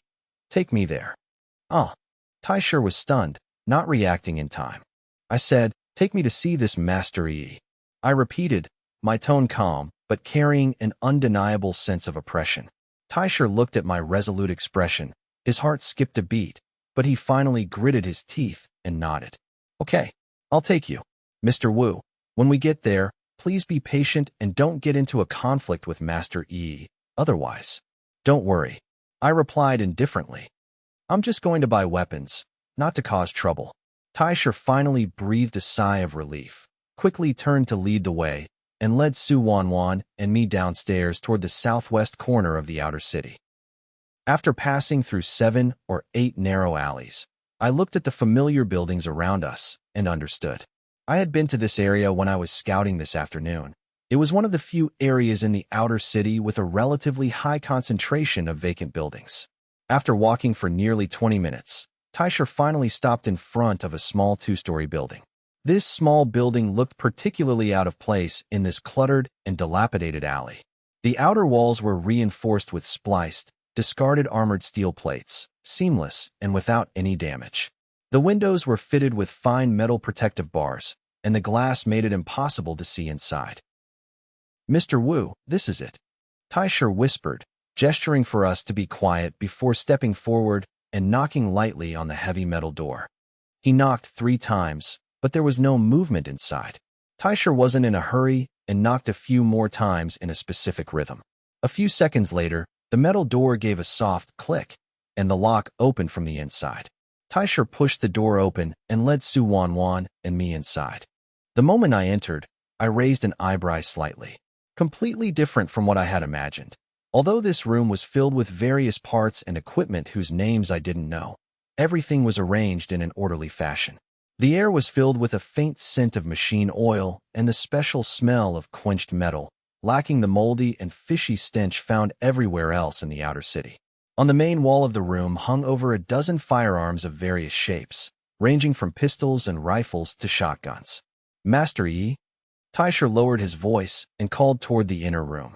We're here to modify some firearms. As soon as he finished speaking, the door to the inner room was pushed open, and a man walked out. The man looked to be around 40, not very tall, with a lean build. His black and white hair was tied into a low ponytail at the back of his head, revealing a smooth forehead. His fingers were long, and his fingertips and knuckles were covered in thick calluses, along with many fine burns and scratches. The mark of someone who had dealt with firearms and machine tools for years. He had no expression on his face. He was wearing a washed-out dark work uniform with the sleeves rolled up to his forearms. He was clean, without a trace of grease. It's you, Taisher. Master Yi's gaze fell on Taisher, his tone flat and emotionless, with a faint, mocking curve at the corner of his mouth. What? Changed team members again? Did the 3 kids who came with you last time die in the wasteland? You flatter me, Master. Taisher laughed awkwardly, quickly stepping aside and pointing to Su Wanwan and me. Master, these 2 are my friends. They're new to Wangnan town and want to get some handy weapons from you. Master Yi's gaze then fell on Su Wanwan and me, scanning us back and forth twice before he finally spoke slowly in a hoarse voice. What kind of weapons do you want? The more powerful, the better. The higher the quality, the better. I met his gaze, my tone calm and direct. Master Yi raised an eyebrow, seemingly surprised by the answer, or perhaps he found it expected. He didn't say anything else, turned, walked to the workbench nearby, bent down, took 3 rifles from the cabinet, and placed them on the table. I stepped forward and picked up one to examine it carefully. Just as I expected, these 3 were the same model of quenched hand-forged rifles that Taisher and his group had, all of purple quality. Their performance was mediocre, and they held no appeal for me. Master Yi, do you have anything of higher quality? I put down the rifle and looked up at Master Yi, asking calmly. As soon as these words were spoken, Master Yi's eyes changed instantly. He looked me and Su Wanwan up and down again, a smirk playing on his lips. Of course I have better ones. But can you afford the price?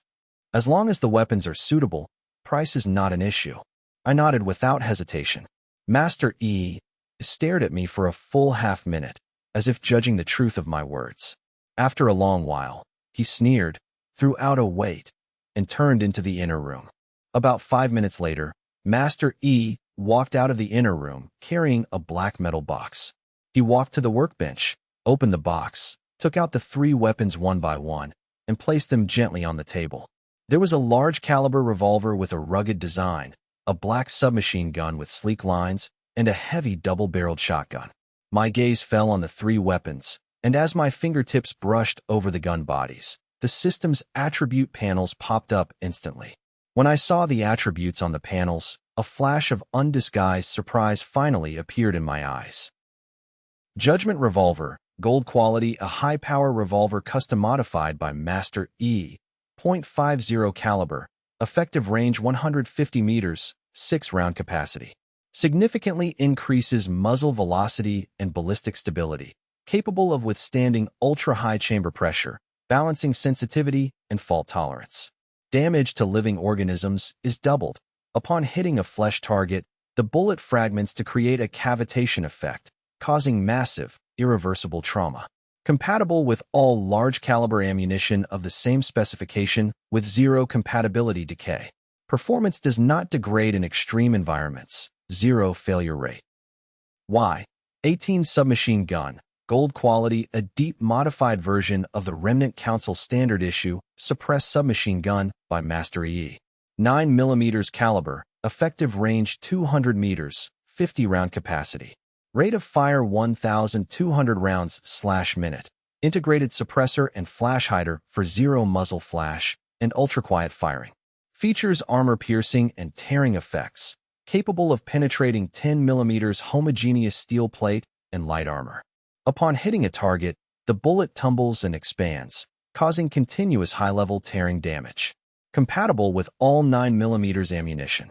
Performance does not degrade in extreme environments. 0 failure rate. Double-barreled shotgun. Gold quality, a custom-modified pump-action double-barreled shotgun by Master E. 12 gauge, effective range 80 meters, 10 round capacity. When both barrels are fired simultaneously, it triggers a 100% area armor-piercing effect, capable of tearing through light armor and the shells of mechanical units within effective range. Damage bonus against mechanical targets. Compatible with all 12-gauge shotgun shells. Performance does not degrade in extreme environments. 0 failure rate. 3 weapons, all modified by Master E. Although I wasn't sure how they performed, the fact that they were gold quality on the system interface was undeniable. I put down the Judgment revolver and looked at Master E. Master E, what is the price for these 3 weapons? Master E leaned against the workbench behind him, scanning Su Wanwan and me twice before speaking slowly. Getting these 3 guns is simple. You should know about the outsiders who suddenly appeared on this wasteland today, right? I nodded without changing my expression, saying nothing more. Bring me 10 weapons from those outsiders. Any model will do. Plus enough food and pure water for 2 people for half a month. Master EE's gaze locked onto me. These 3 guns will be yours. Deal. I nodded without hesitation, not even bothering to haggle. I'll bring the items to you later. Please hold these 3 guns for me. After saying this, I gave Master E a slight nod and turned to walk toward the door without a moment's delay. Taisher stood there, stunned, having never expected me to agree so readily. It took him a while to react, and he quickly bid Master E a hurried farewell before rushing to follow me. As we walked out of the small building, I suddenly stopped and turned to look at Taisher. Is there any way to enter the inner city? The smile on Taisher's face instantly froze, and he waved his hands repeatedly. Mr. Wu, that's absolutely impossible. The inner city is the territory of the Alliance's high-level officials and the Guard Corps. The arsenal, the ammunition depot, and the energy core of the entire town are all inside. The control is incredibly strict. Let alone you. Even most of us who have been in this town for over a decade have never been inside in our entire lives. He swallowed hard and quickly added, to enter the inner city, you either need a pass signed by the Alliance or be in a Guard Corps patrol vehicle. Other than that, anyone who approaches the 100-meter warning zone will be shot on sight. I nodded slowly. I had expected the control of the inner city to be extremely strict. I just wanted to confirm it with Taisher. Now it seemed that entering the inner city openly was almost impossible. All right, you don't need to worry about me anymore, I said, waving a hand at Taisher with a flat tone. I'll handle the rest myself. Upon hearing this, Taisher let out a massive sigh of relief. He bowed deeply to me, his voice filled with gratitude. Thank you, Mr. Wu. Then I shall take my leave. Seeing that I had no further instructions, Taisher turned and hurried into a nearby alley. He didn't dare slow his pace until he had turned 2 corners and was completely out of my sight, his back already soaked through with cold sweat. Watching Taisher disappear at the end of the alley, I led Su Wanwan into a side lane. A second later, the air in front of us rippled, and the RV's door manifested in the empty space. As Su Wanwan and I stepped inside, Su Kurson immediately rushed over, her face brimming with irrepressible excitement. Boss, how did it go? Did you get the weapons? Are there any good items? Tell us quickly. Hold your horses, I said, raising a hand to cut off her chatter. I walked straight to the driver's seat and commanded the center console screen. Xiaoxi, return to the previous abandoned building. Understood, Commander. I then turned to Lin Shi. Lin Shi, take out all the standard issue weapons we seized from the players, and prepare enough food and purified water for 2 people to last half a month. Understood. Lin Shi nodded without a moment's hesitation and turned toward the entrance of the domain space. Cici, I'll go with you, Su Wanwan said, following closely behind her. The cabin grew quiet. I leaned back on the sofa and gave Su Kurson and Lin Yu a concise summary of my visit to Master Yi's workshop. Su Kurson's eyes grew brighter as she listened. She slapped her thigh and leaned toward me, brimming with excitement.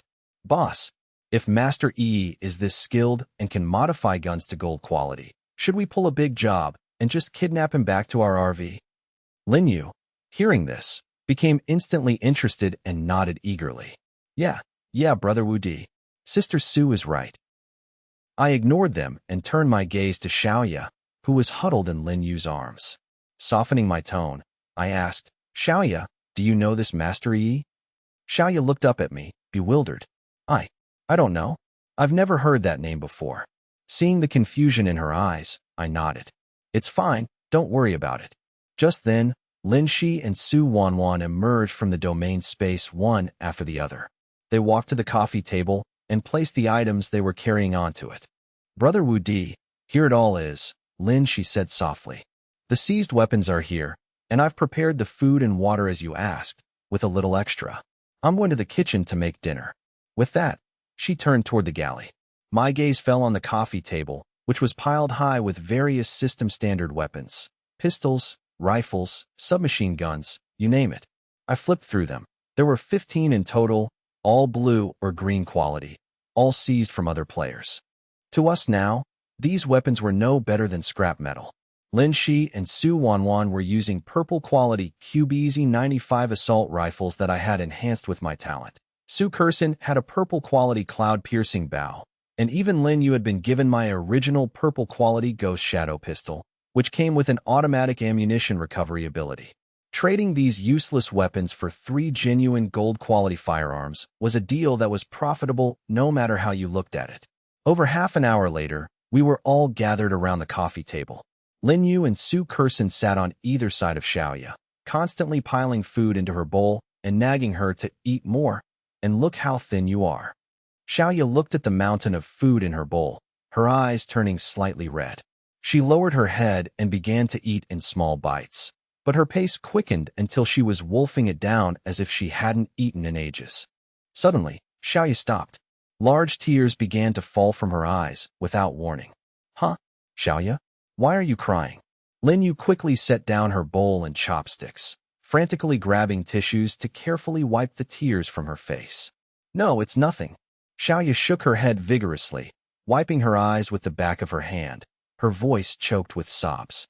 It's just, I've never eaten anything this delicious, and no one has ever been this kind to me. Watching her sob, Lin Yu pulled her into a gentle embrace, soothing her for a long time until Xiaoya finally calmed down. After dinner, Lin Yu and Su Kursin took Xiaoya by the hand and led her into the domain space. They had all discovered that the world tree within the domain space seemed to possess an innate power to soothe the soul. The cabin fell silent, leaving only me, Lin Shi, and Su Wanwan. Time ticked by, and at exactly 1800 hours, Su Wanwan's talent treasure chest refreshed on schedule. Su Wanwan opened the chest and displayed the blueprint's attributes to me and Lin Shi. Electromagnetic shielding layer, purple quality vehicle item. A full coverage conductive shielding layer for the vehicle body, forming a complete Faraday cage effect.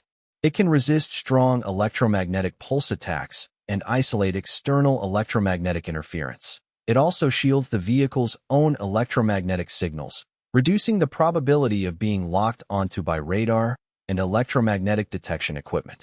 Crafting requirements: metal block 10, electronic component 10, quantum primordial matter 5. Looking at the attributes, I felt a sense of familiarity. I quickly opened my personal space to check. Sure enough, there was another blueprint of a similar nature. Anti-corrosion stealth composite coating blueprint, purple quality vehicle item. Core enhancement for the vehicle body's anti-corrosion capability. It can absorb radar waves, weaken infrared signatures, and significantly reduce the risk of the vehicle being locked onto by various detection equipment, while also providing basic physical protection. Crafting requirements: metal block 10, rubber 10, quantum primordial matter 5. Immediately after, I opened the RV's vehicle attribute panel. Holographic disguise, gold quality vehicle item.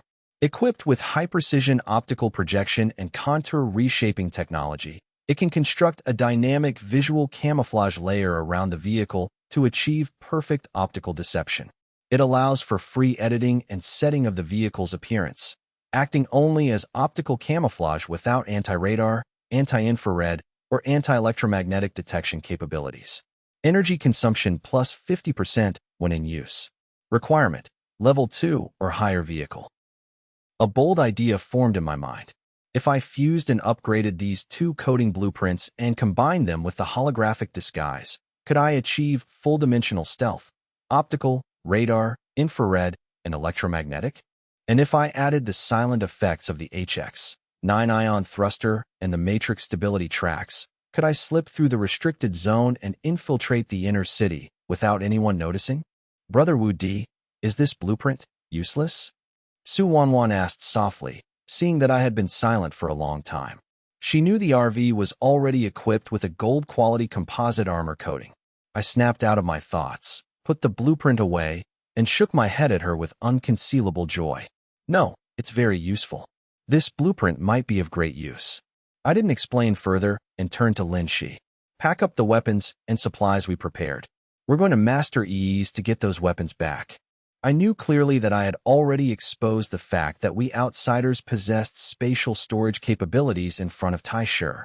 Although he hadn't said anything at the time, I remembered the shock in his eyes.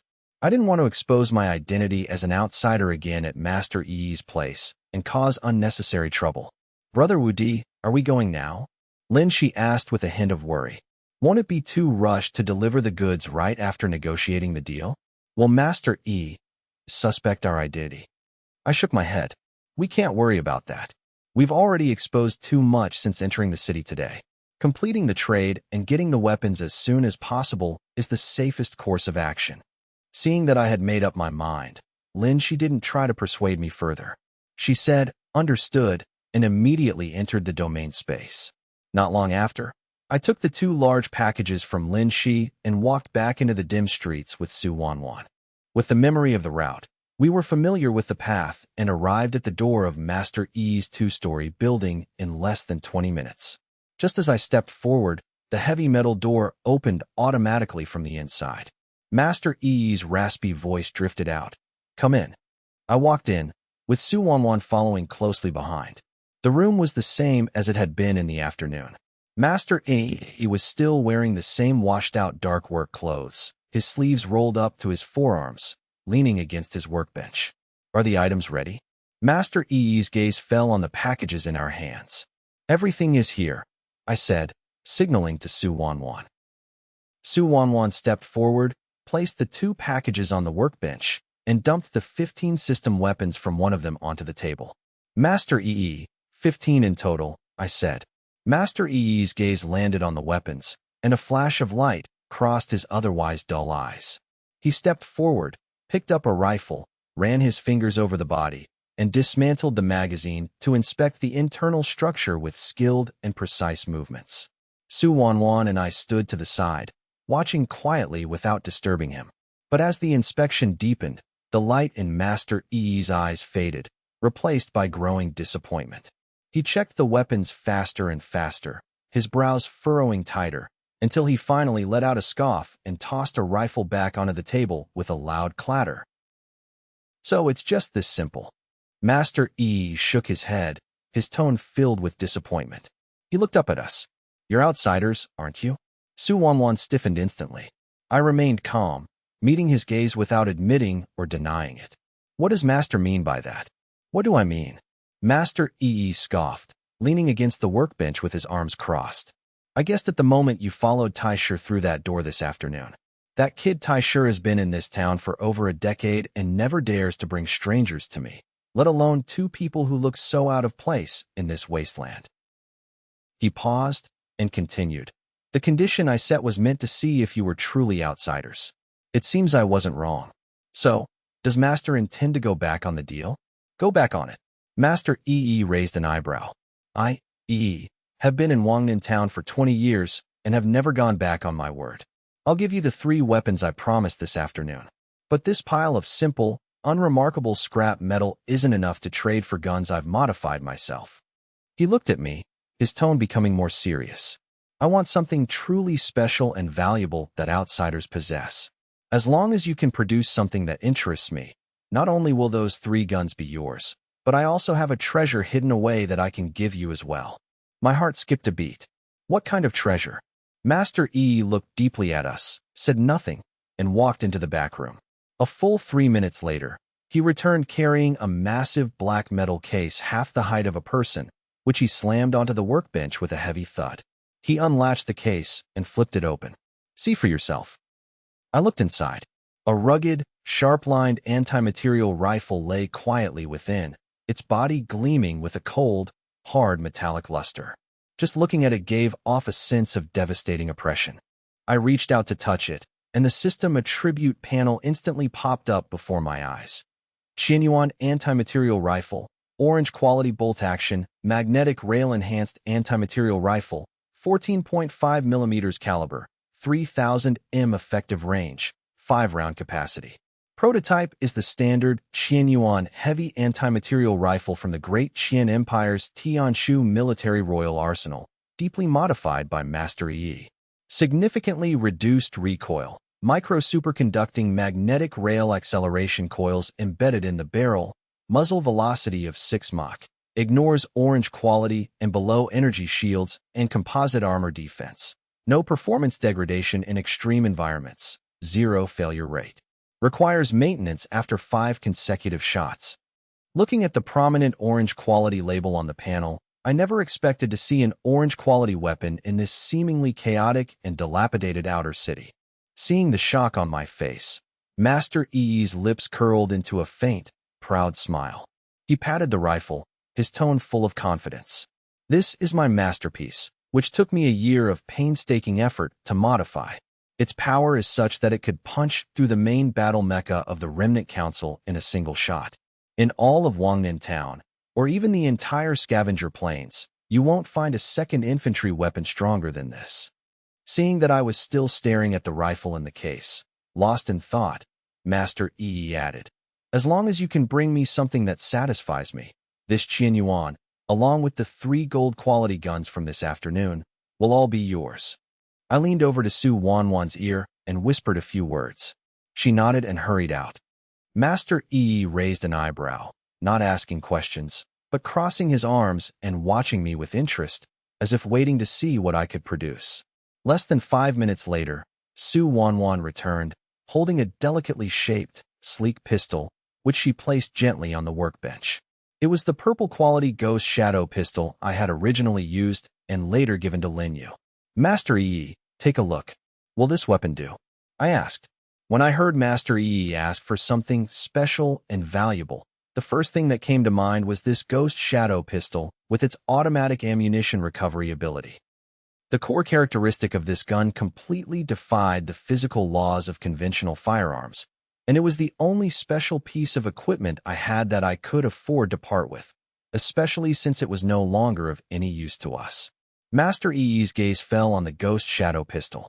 He didn't speak, but instead took the pistol to the workbench, pulled out various tools, and began to inspect and dismantle it bit by bit.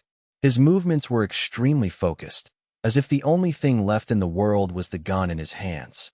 I didn't speak, nor did I remind him of the gun's special properties. I wanted to see if an indigenous person of this world, a top-tier gunsmith, could see through the uniqueness of system equipment. However, the reality completely exceeded my expectations. Master Yi spent nearly an hour studying it. He would furrow his brows, mutter to himself, and flip through every part he had dismantled, whispering, "How is this possible? How was this done? Impossible, it completely defies common sense." He was completely immersed in the gun, as if everything outside had nothing to do with him. Time passed, and before we knew it, it was 2000 hours. "Master Yi," I called out, but he didn't seem to hear me, still staring at the parts and muttering. I raised my voice. "Master Yi, what do you think of this weapon?" Master Yi snapped out of it. Without looking up, still staring at the gun, he waved his hand dismissively, his tone filled with a near-manic excitement. "Take the 3 boxes on the side. The guns are all in there." Su Wanwan and I exchanged glances, both seeing a hint of surprise in each other's eyes. I looked over and saw 3 small boxes neatly arranged in the corner of the workbench. Su Wanwan hurried forward and picked up 2 of the small boxes, while I took the remaining small box and the large case containing the Qianyuan rifle. We didn't linger, gave a slight nod to Master Yi, who was still immersed in his research, turned, opened the door, and hurried out into the dim streets. A few minutes later, we returned to the RV. As soon as we closed the door, she stood up and rushed over, her voice full of worry. Brother Wu Di, Sister Wanwan, how did it go? Was the trade smooth? Did anything happen? Su Wanwan held up the 2 metal boxes, a relaxed smile on her face. Cece, don't worry, everything went smoothly. We got everything.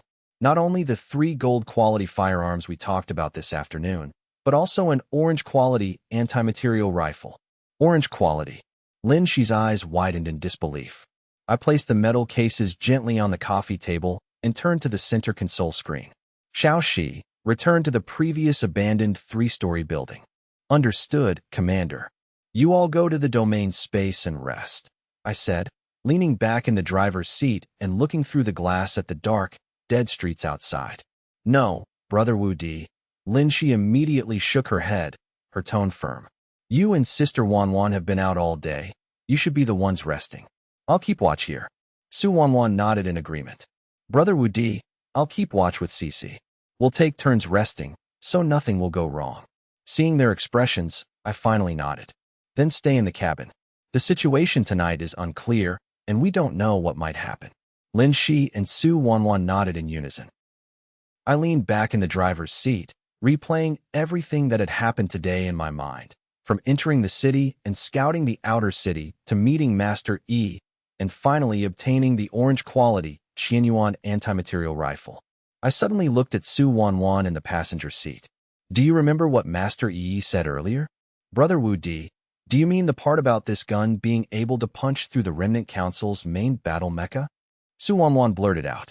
She had been pondering this since she got back, but hadn't brought it up until now. She leaned in. Sister Wanwan, what mecha? Do they have mecha? Su Wanwan shook her head. I don't know. That's what Master Yi said, that the Remnant Council has mecha. I added, it seems this Remnant Council has a mecha unit, and there should be quite a few of them. It's just unclear how powerful they are. Su Wanwan's brows furrowed. Brother Wu Di, we shouldn't be getting into a conflict with this Remnant Council, right? Let's take it one step at a time. It's only the first day. My tone remained calm. Su Wanwan and Shi nodded upon hearing this, saying nothing more, and the cabin returned to silence. I raised my hand and opened the communication channel. Messages were still scrolling frantically across the screen. In just a few hours, the number of online players in the top right corner had dropped from 82,385 in the afternoon to 79,621. Nearly 3,000 players had already perished. Damn it, these NPCs are too devious. They set an ambush.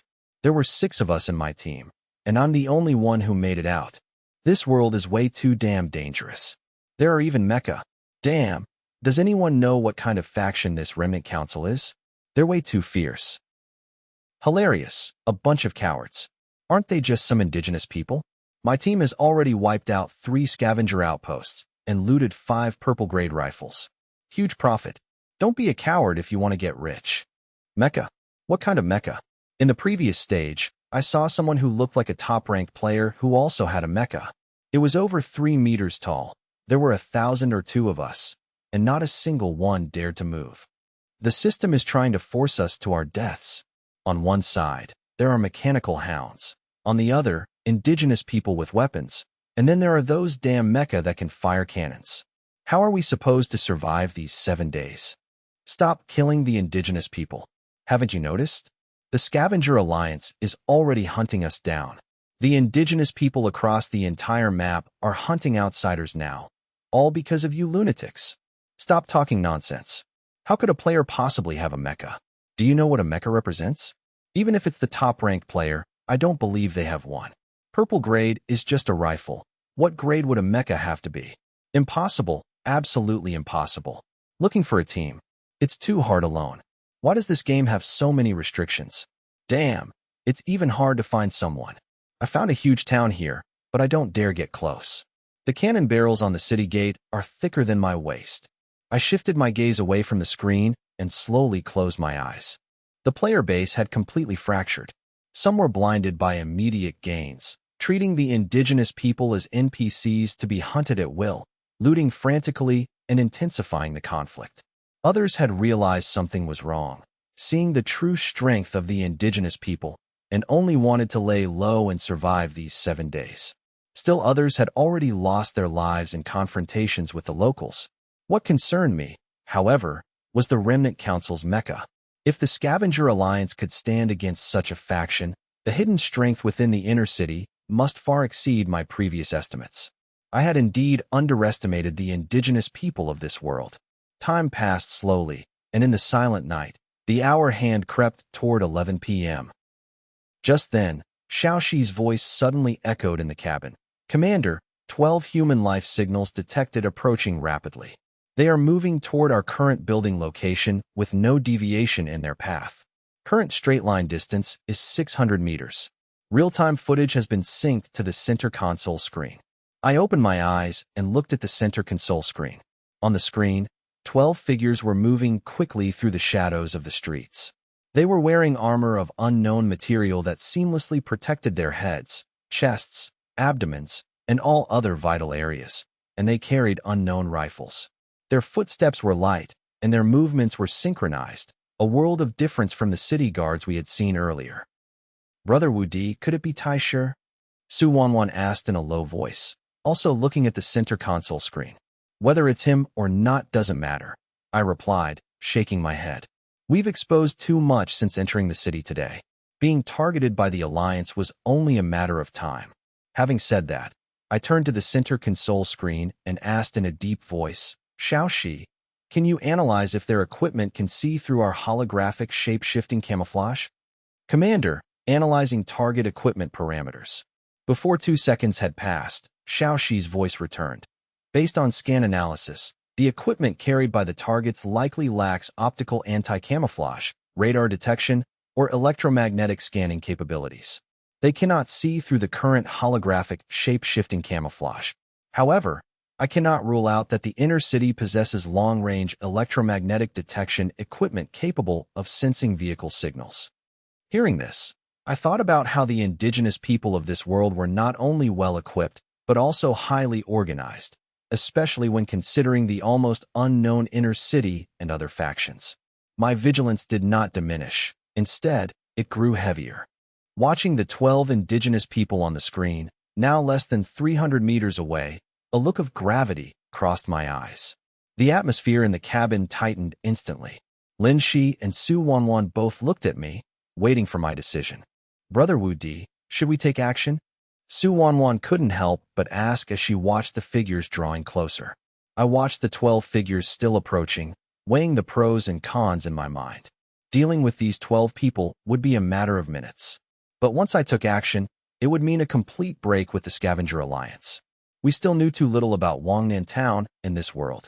The strength hidden in the inner city and the true power of the Remnant Council's mecha units were all unknowns.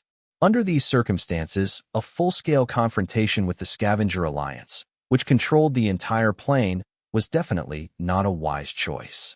After a long moment, I slowly shook my head. "No action for now." "Brother Wu Di?" Lin Shi paused, looking at me with confusion.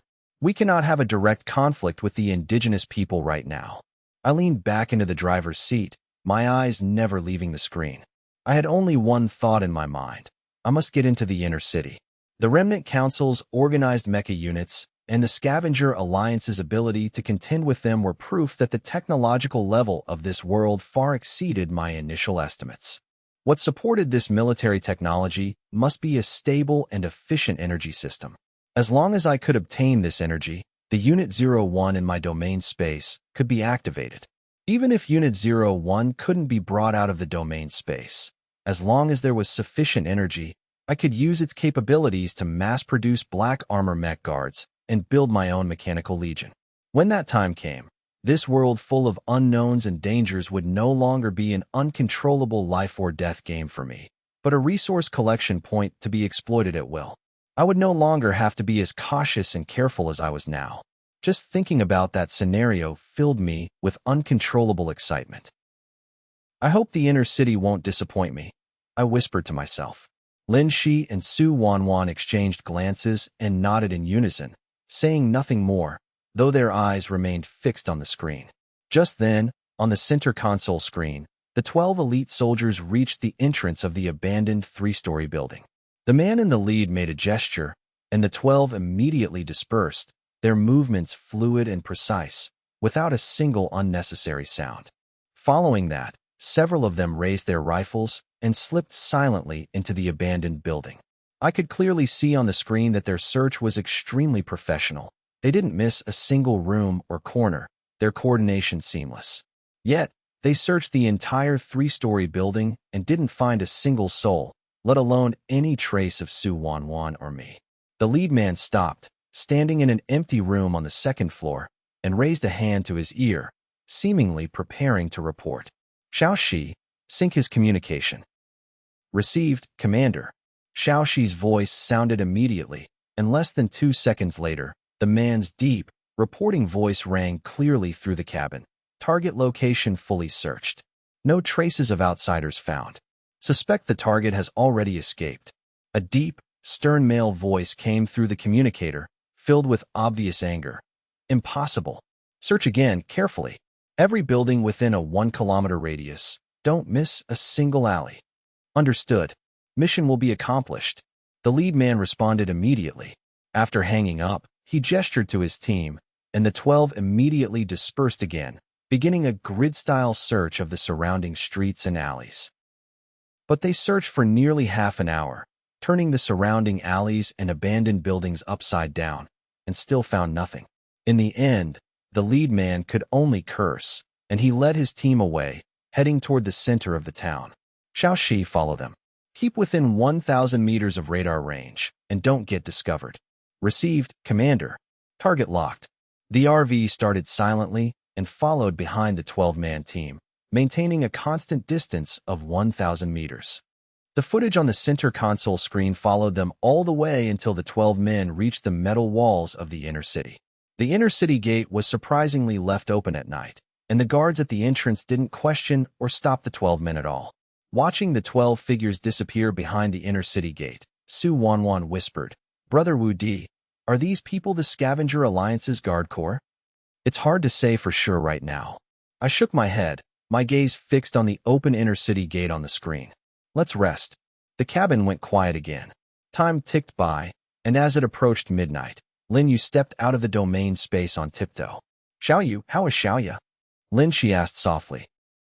"Sister, Xiaoya is already asleep." Lin Yu smiled, then walked quickly to me and, like she was presenting a treasure, pulled a dark gold stone the size of a palm from her personal space and handed it to me. "Brother Wu Di, look at this." I took the stone. It felt heavy in my hand, and to the naked eye, it seemed as if light was flowing slowly within it. I immediately opened the system panel, and the stone's attributes popped up: Qinyuan, or natural, or containing stable high-energy power. After purification and refining, it can be used as an energy source. My eyes lit up instantly, and I looked up at Lin Yu sharply. "Where did you get this?" "I traded for it on the trading channel," Lin Yu said, looking quite proud. "I saw you were always pondering about energy, so I kept checking the trading channel. I happened to see someone trading this, or for fuel, so I traded 100 units of fuel for it. I figured you'd be interested." "Did you ask the other party where they got this, or?" I asked immediately, my heart racing. I had been searching for energy for so long, and it had appeared in my hands in such a way. I asked, but he said he didn't know exactly where. He just found it in an abandoned factory in the wasteland, and that was the only piece he had. Lin Yu stuck out her tongue, looking a bit embarrassed. I nodded, feeling no disappointment at all. Even if this was the only piece, it was enough to prove that my previous guess was correct. The indigenous people must possess a large amount of Qianyuan ore, as well as mature purification and refining technology. Thinking of this, my gaze toward the inner city became even more intense. I lacked nothing now: weapons, armor, vehicles, firepower. All were at the top tier of current players. The only thing I lacked was energy. Once I obtained a stable energy source, the situation in this world would be completely different. I stored the Qianyuan ore in my personal space and leaned back in the driver's seat, quietly waiting for midnight. Time ticked by second, until it reached 23:59.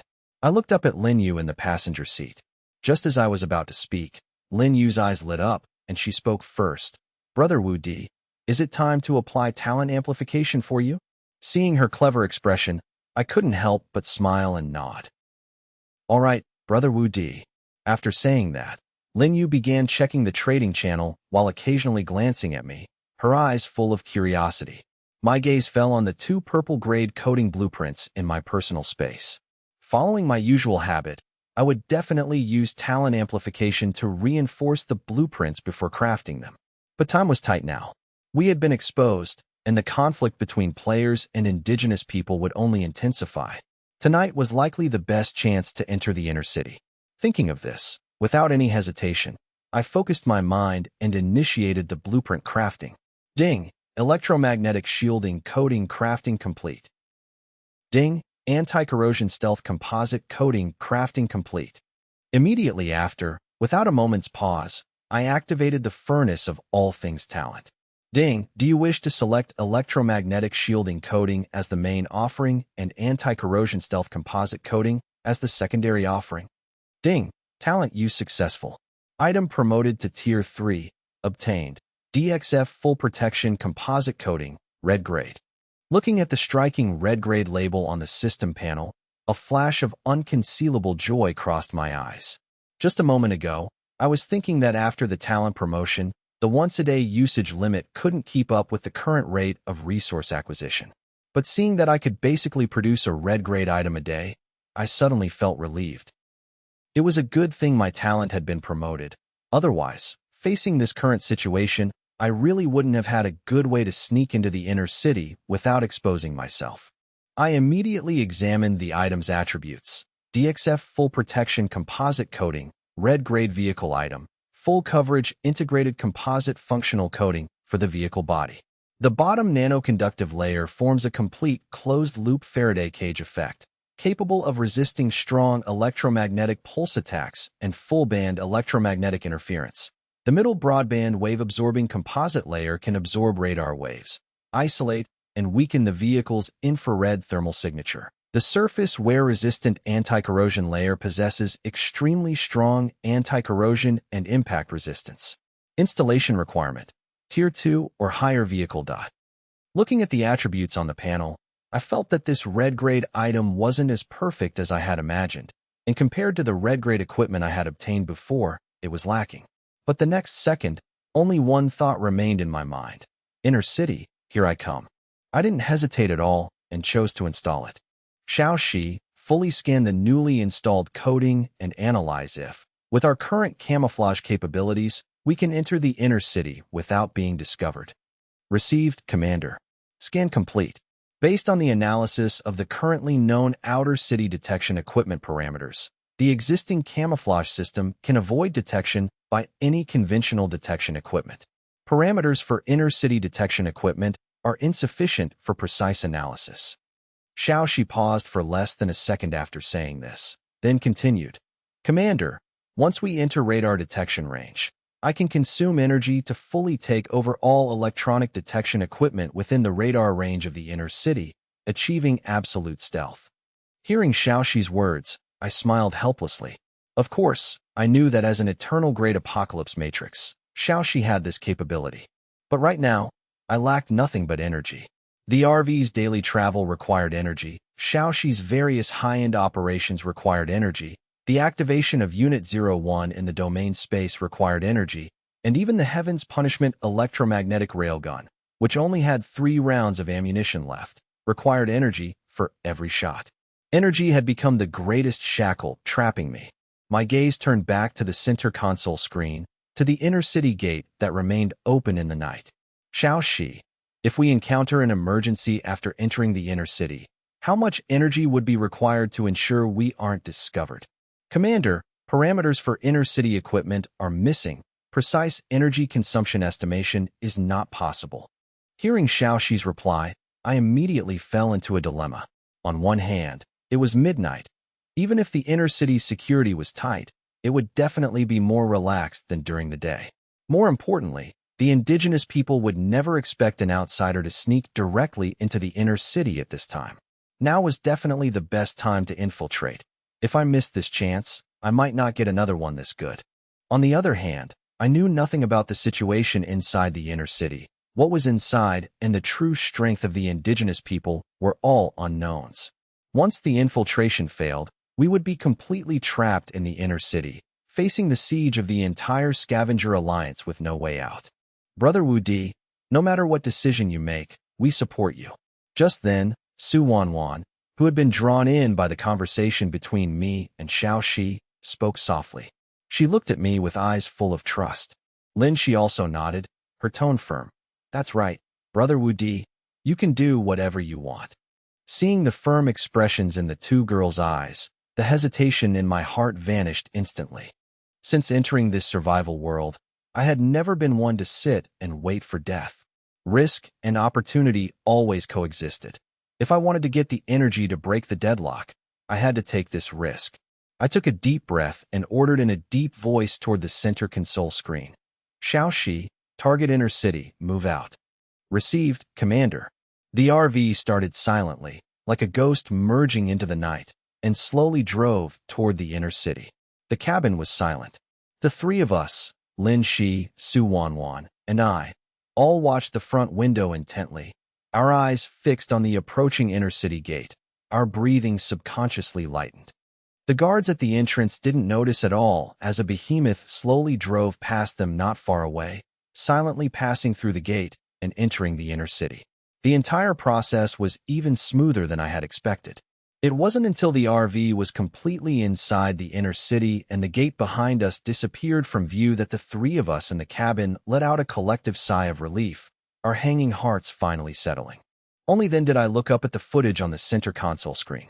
Unlike the dilapidated scene of the outer city, the streets of the inner city were clean to the point of being harsh. The smooth, hardened roads were spotless, and on both sides were orderly planned stone buildings. Even in the deep night, where I could only see the surroundings through the center console screen, I could clearly feel the order and stability here. Xiao Shi, proceed at low speed. Scan the overall layout of the inner city. Don't miss a single detail.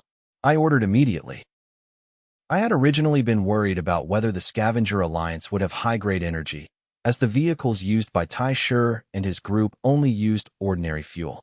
But after Lin Yu brought me the Qianyuan ore, I had only one thought. Hurry up and finish exploring the inner city. If there was no energy here, then I would have no choice but to go and check out that remnant council, whatever that was. Received, Commander. As the RV continued to move forward, the 3D model of the inner city on the center console screen was gradually outlined and perfected. The three of us watched as the full picture of the inner city slowly revealed itself. Along the way, we occasionally encountered patrol squads. The rifles they held were the exact same standard-issue rifles as those carried by the 12 armed men who had searched for us earlier. After a full hour, the RV had driven a complete circle around the inner city, and the 3D model on the center console screen finally stabilized, turning into a complete panoramic layout map of the inner city. Commander, the overall 3D layout map of the inner city has been completed and synced to the center console screen. Xiao Shi's prompt sounded immediately. Lin Shi, Su Wanwan, Lin Yu, and I immediately crowded in front of the screen, our eyes fixed on the complete layout map. The entire inner city was a perfect square, covering nearly 16 square kilometers. A large building stood at its exact center. The eastern section was clearly a vast cultivation zone, occupying nearly a quarter of the inner city's total area. The western side was a neatly organized residential district, protected by perimeter walls and guards. The southern side was the most expansive, appearing to be an industrial zone with heavy military presence at every entrance and exit. The northern side was the most heavily fortified area of the entire inner city. The density of patrolling guards there was more than triple that of any other sector. Commander, the inner city covers 15.7 square kilometers. According to my scan, the current population is 32,581, with over 70% being young, able-bodied men. I have detected 47 fixed heavy firepower emplacements and over 20,000 concealed surveillance points throughout the inner city. My God, there are actually that many people in the inner city? Lin Shi couldn't help but exclaim in a low voice. Su Wanwan, standing to the side, spoke up. Wu Di, we didn't see many young men in the outer city during the day. Could they all be in this inner city? Big sister, Xiaoya mentioned before that Wangnan town has a large population. Under normal circumstances, the outer city wouldn't be as empty as it was today, Lin Yu added in a whisper. My gaze remained fixed on the layout map on the center console screen. I was recalling what Tai Shi had said earlier, that most of the people in the outer city had already mobilized during the day. Although I had guessed that the indigenous people would react quickly to outsiders, I hadn't expected them to take it this seriously. But these thoughts were fleeting, and I quickly pulled myself together. None of that mattered. I had no time to worry about how the conflict between the players and the indigenous people would escalate.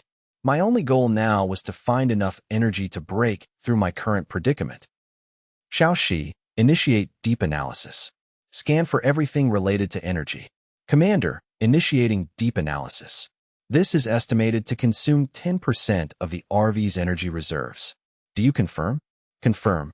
A 10% energy consumption was by no means a small amount, especially given my already strained reserves. Yet, I answered without a moment's hesitation. Received, Commander. Limited by the radar's detection range, I will conduct continuous scanning. Following Xiaoxi's response, the interior of the RV fell silent. Under Xiaoxi's control, the RV began to move slowly around the inner city. Less than 10 minutes later, Xiaoxi's voice sounded again. Commander, scan complete. Core target locked. The energy signal has a 100% match with the energy signature of Qianyuan, Oregon. There is a greater than 99% probability that it contains high-purity energy reserves. The footage has been synced to the center console screen. We all turned our eyes to the center console screen. It showed nothing more than an unremarkable, single-story factory building. It looked no different from anywhere else, with only 2 guards at the entrance and rarely even a patrol passing by. It appeared to have very low security. But when we saw the 3D cross-section of the interior, all 4 of us in the RV were stunned. The ground-level structure of the warehouse was merely a disguise. The interior was empty and simple, containing nothing but guards patrolling back and forth. What truly surprised us was what lay beneath the warehouse. The center console screen clearly displayed 2 full levels of sealed space underground, along with a dense concentration of guards within those subterranean levels. My God, it looks so plain on the outside, but it's hiding so many guards inside, Lin Yu whispered, covering her mouth. Wu Di, what do we do now? The Scavenger Alliance has hidden this place too well, Lin Shi said, her brows knitting together. But the more they hide it, the more it proves that something important is definitely kept inside. Su Wanwan looked at me. Wu Di, what should we do? The security here is too tight. How are we supposed to get in? I didn't speak, my gaze still fixed on the layout map on the center console screen.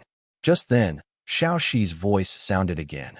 Commander, the second underground storage room has been locked. The image on the screen switched instantly, focusing on the room on the second underground level. In this massive room, dozens of rows of shelves stood neatly. On them, rows of black, sealed metal boxes were stacked tightly, reaching from the floor all the way to the ceiling. The quantity was staggering. It was endless at a glance. Could these boxes be the Scavenger Alliance's energy reserves? Lin Shi whispered, looking at the dense rows of metal boxes on the screen, her tone filled with shock. Wu Di, if these boxes are all filled with energy, does that mean we won't have to worry about energy ever again? Lin Yu asked, her tone full of excitement. My own breathing quickened slightly. I suppressed my excitement and ordered the center console. Xiaoxi, see what's actually inside. Received, Commander. Internal footage has been synced to the center console screen. The image on the screen switched instantly, and the shells of the black metal boxes seemed to become completely transparent, revealing the contents clearly to the 4 of us. On the screen, the shells of the black metal boxes faded away, and the scene inside was clearly displayed before our eyes. Unlike the irregular natural Qianyuan or that Lin Yu had traded for, these were uniform, cylindrical crystals. Each one was about 2 fingers thick and no more than 10 centimeters long, glowing with a dark golden luster. Even through the screen, I felt as if I could sense the pure energy radiating from them. Each box contained 10 such crystals, arranged with perfect precision. Wu Di, are these all energy? Lin Yu's eyes widened, her small hands covering her mouth. her voice filled with disbelief. How many of these must there be in this entire warehouse? Vice Commander, according to the scan, there are a total of 30,101 units stored in the second underground storage room. Xiaoxi's voice immediately rang out in the RV, providing the precise number. Once that number was spoken, the RV fell into a deathly silence. Over 30,000. My God, over 30,000.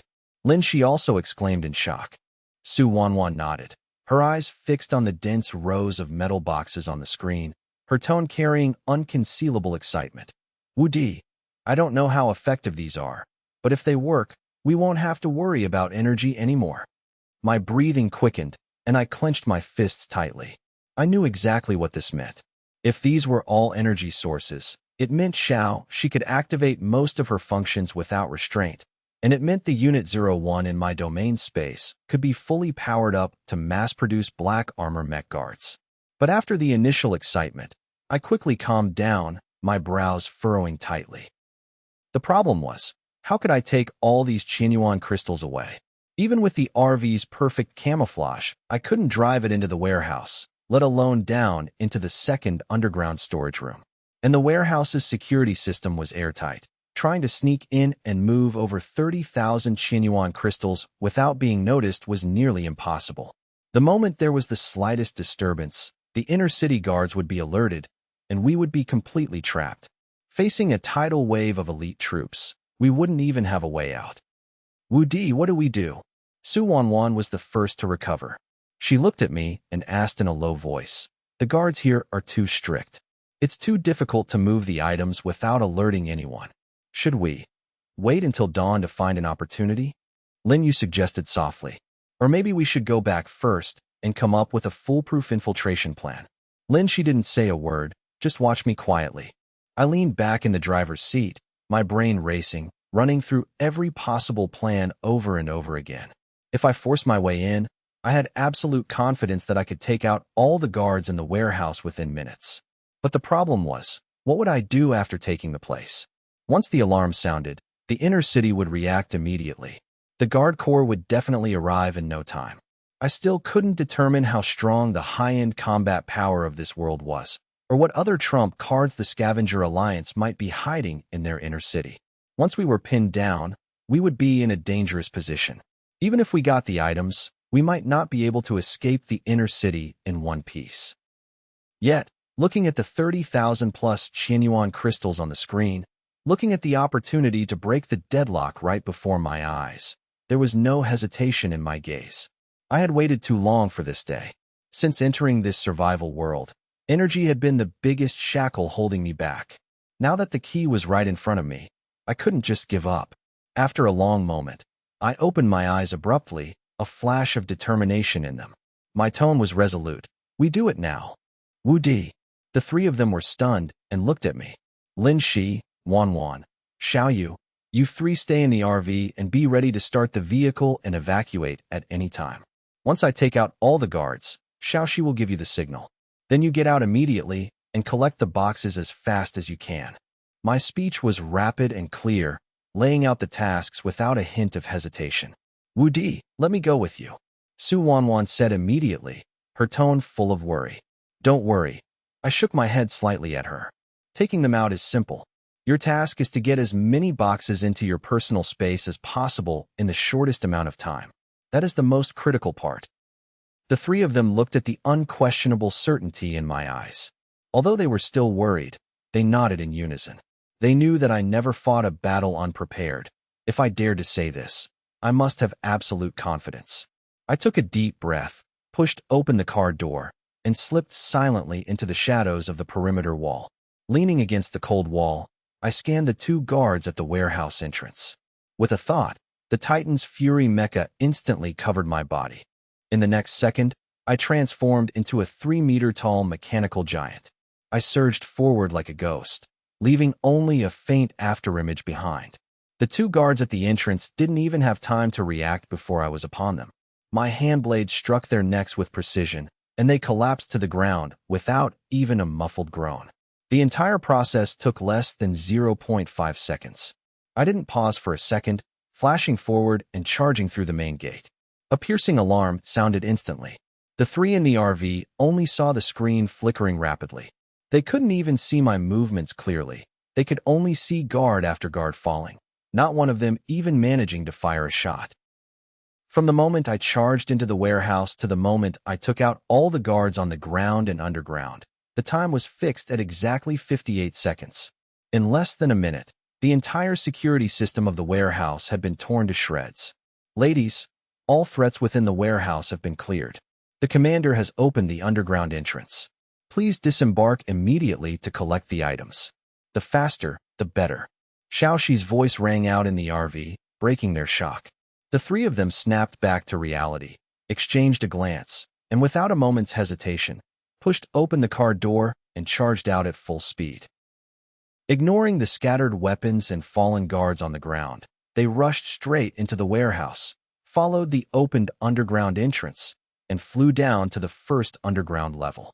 Seeing the dense rows of black metal boxes on the shelves, they didn't pause, immediately reaching out to collect the boxes into their personal space one after another. Great! These boxes can be stacked. My personal space can hold them. Lin Yu shouted excitedly while collecting the boxes, her movements so fast they left afterimages. Lin Shi and Su Wanwan weren't idle either. The two of them started collecting from both sides, the three of them forming a triangular formation, sweeping through the Qianyuan crystal boxes in the warehouse at top speed. Meanwhile, I had already charged into the deepest part of the second underground level under Xiaoxi's guidance. At the very back of the storage room was a sealed secret chamber. I didn't waste any words, raising my fist and striking. The thick metal wall buckled and deformed as if it were made of paper. I kicked open the door to the secret chamber and walked in. The room wasn't large, containing only 11 specially made black metal boxes, each a size larger than the ones outside. I didn't have time to check what was inside. The urgent alert from Xiaoxi was already ringing in my ears. With a thought, I collected all 11 boxes into my personal space, then turned and bolted out of the secret chamber, heading toward the first underground level. Commander, a large number of armed personnel are gathering rapidly toward the warehouse. The nearest team is less than 800 meters away in a straight line. They are expected to arrive on the scene within 1 minute. Xiaoxi's voice reached my ears clearly. When I returned to the first underground level, I saw Lin Yu waving at me excitedly. Wu Di, these boxes can be stacked. We've already collected more than half. We'll have them all moved in just a little while. Nearly 70% of the metal boxes on the shelves were gone, with only a small portion left. Lin Shi and Su Wanwan were still collecting rapidly without a pause. Commander, the nearest guard team is less than 500 meters away, carrying heavy weaponry. I suggest immediate evacuation. Xiaoxi's alert sounded again. I glanced at the remaining boxes on the shelves and, without a second's hesitation, shouted, "Forget the rest. Stop immediately and get back to the car." The three of them, who were in the middle of collecting, froze instantly. Without any hesitation or reluctance, they stopped what they were doing, turned, and sprinted toward the entrance at full speed. They all knew clearly that every second wasted increased the risk of being surrounded. In less than 30 seconds, they had all scrambled into the RV, which was already started and waiting. The door closed behind them instantly. As soon as I sat down, I ordered in a deep voice, "Xiaoxi, evacuate immediately, ensure safety, avoid everyone, and charge out of the inner city at top speed." Received, Commander. Departing at full speed. The RV slowly pulled away from the scene. Inside, everyone stared intently at the streets outside. The RV didn't retreat along the main road of the inner city. Xiaoxi was clearly navigating the RV through various side streets, and we didn't see a single person along the way. However, from the center console screen, we could clearly see people heading toward the location we had just left from all directions. Under Xiaoxi's operation, in less than 3 minutes, the RV had driven out of the inner city. Not until the walls of the inner city completely disappeared into the night behind us did the tense atmosphere in the RV finally relax. Lin Yu let out a long sigh of relief, flopping onto the sofa and patting her chest. My God, that was so intense. I thought we were going to be surrounded. We finally made it out safely. Lin Shi also relaxed. Her nerves had been stretched to the limit while collecting the boxes at full speed. I returned to the driver's seat, and just as I was about to say something, Xiaoxi's voice sounded again. Commander, we have cleared the inner city's security perimeter and are heading toward the outer city gate. We are about to enter the radar detection range. I nodded, my heart tightening again. The inner city was only the first hurdle. To completely escape Wangnan town, we still had to break through the outer city gate. Less than 3 minutes later, Xiaoxi's voice sounded again. Commander, the outer city gate is in a closed state. No passable gaps have been found. Hearing this, the group, who had just relaxed, tensed up again and looked at me in unison. My gaze fell on the real-time image on the center console screen. The thick metal gate of the outer city, over 10 meters high, was tightly shut. On top of the wall, there was a guard every 10 meters, and the entire wall area was brightly lit. I took a deep breath, quickly calmed down, and ordered the center console. Xiaoxi, find a place near the gate to stop, as long as we are within radar detection range. Received, Commander. Target location locked, heading there now. The RV slowly turned, silently driving into the shadows of an abandoned factory near the gate, and came to a complete stop. The holographic camouflage perfectly blended the vehicle into the surrounding environment. After confirming we were temporarily safe, I moved my mind and took out all 11 special black metal boxes I had collected from the secret chamber, placing them neatly on the coffee table in the RV. The 3 of them immediately gathered around, their eyes fixed on the boxes, filled with curiosity. Wu Di, what's in these boxes? They look much more advanced than the ones outside. Lin Yu couldn't help but ask in a low voice, then pulled Lin Shi's hand and said, Sister, do you think there might be something even better inside? That's how it always happens in the movies. Su Wanwan smiled softly. Xiaoyu, it's possible. I didn't speak, reaching out to hook the latch of the first box and prying it open. As I lifted the lid, 10 translucent, dark golden crystals were embedded firmly in the center. They were a size thicker than the Qianyuan crystals outside, and a liquid-like golden light flowed across their surfaces. Even just sitting there, a majestic and pure energy aura rushed toward us.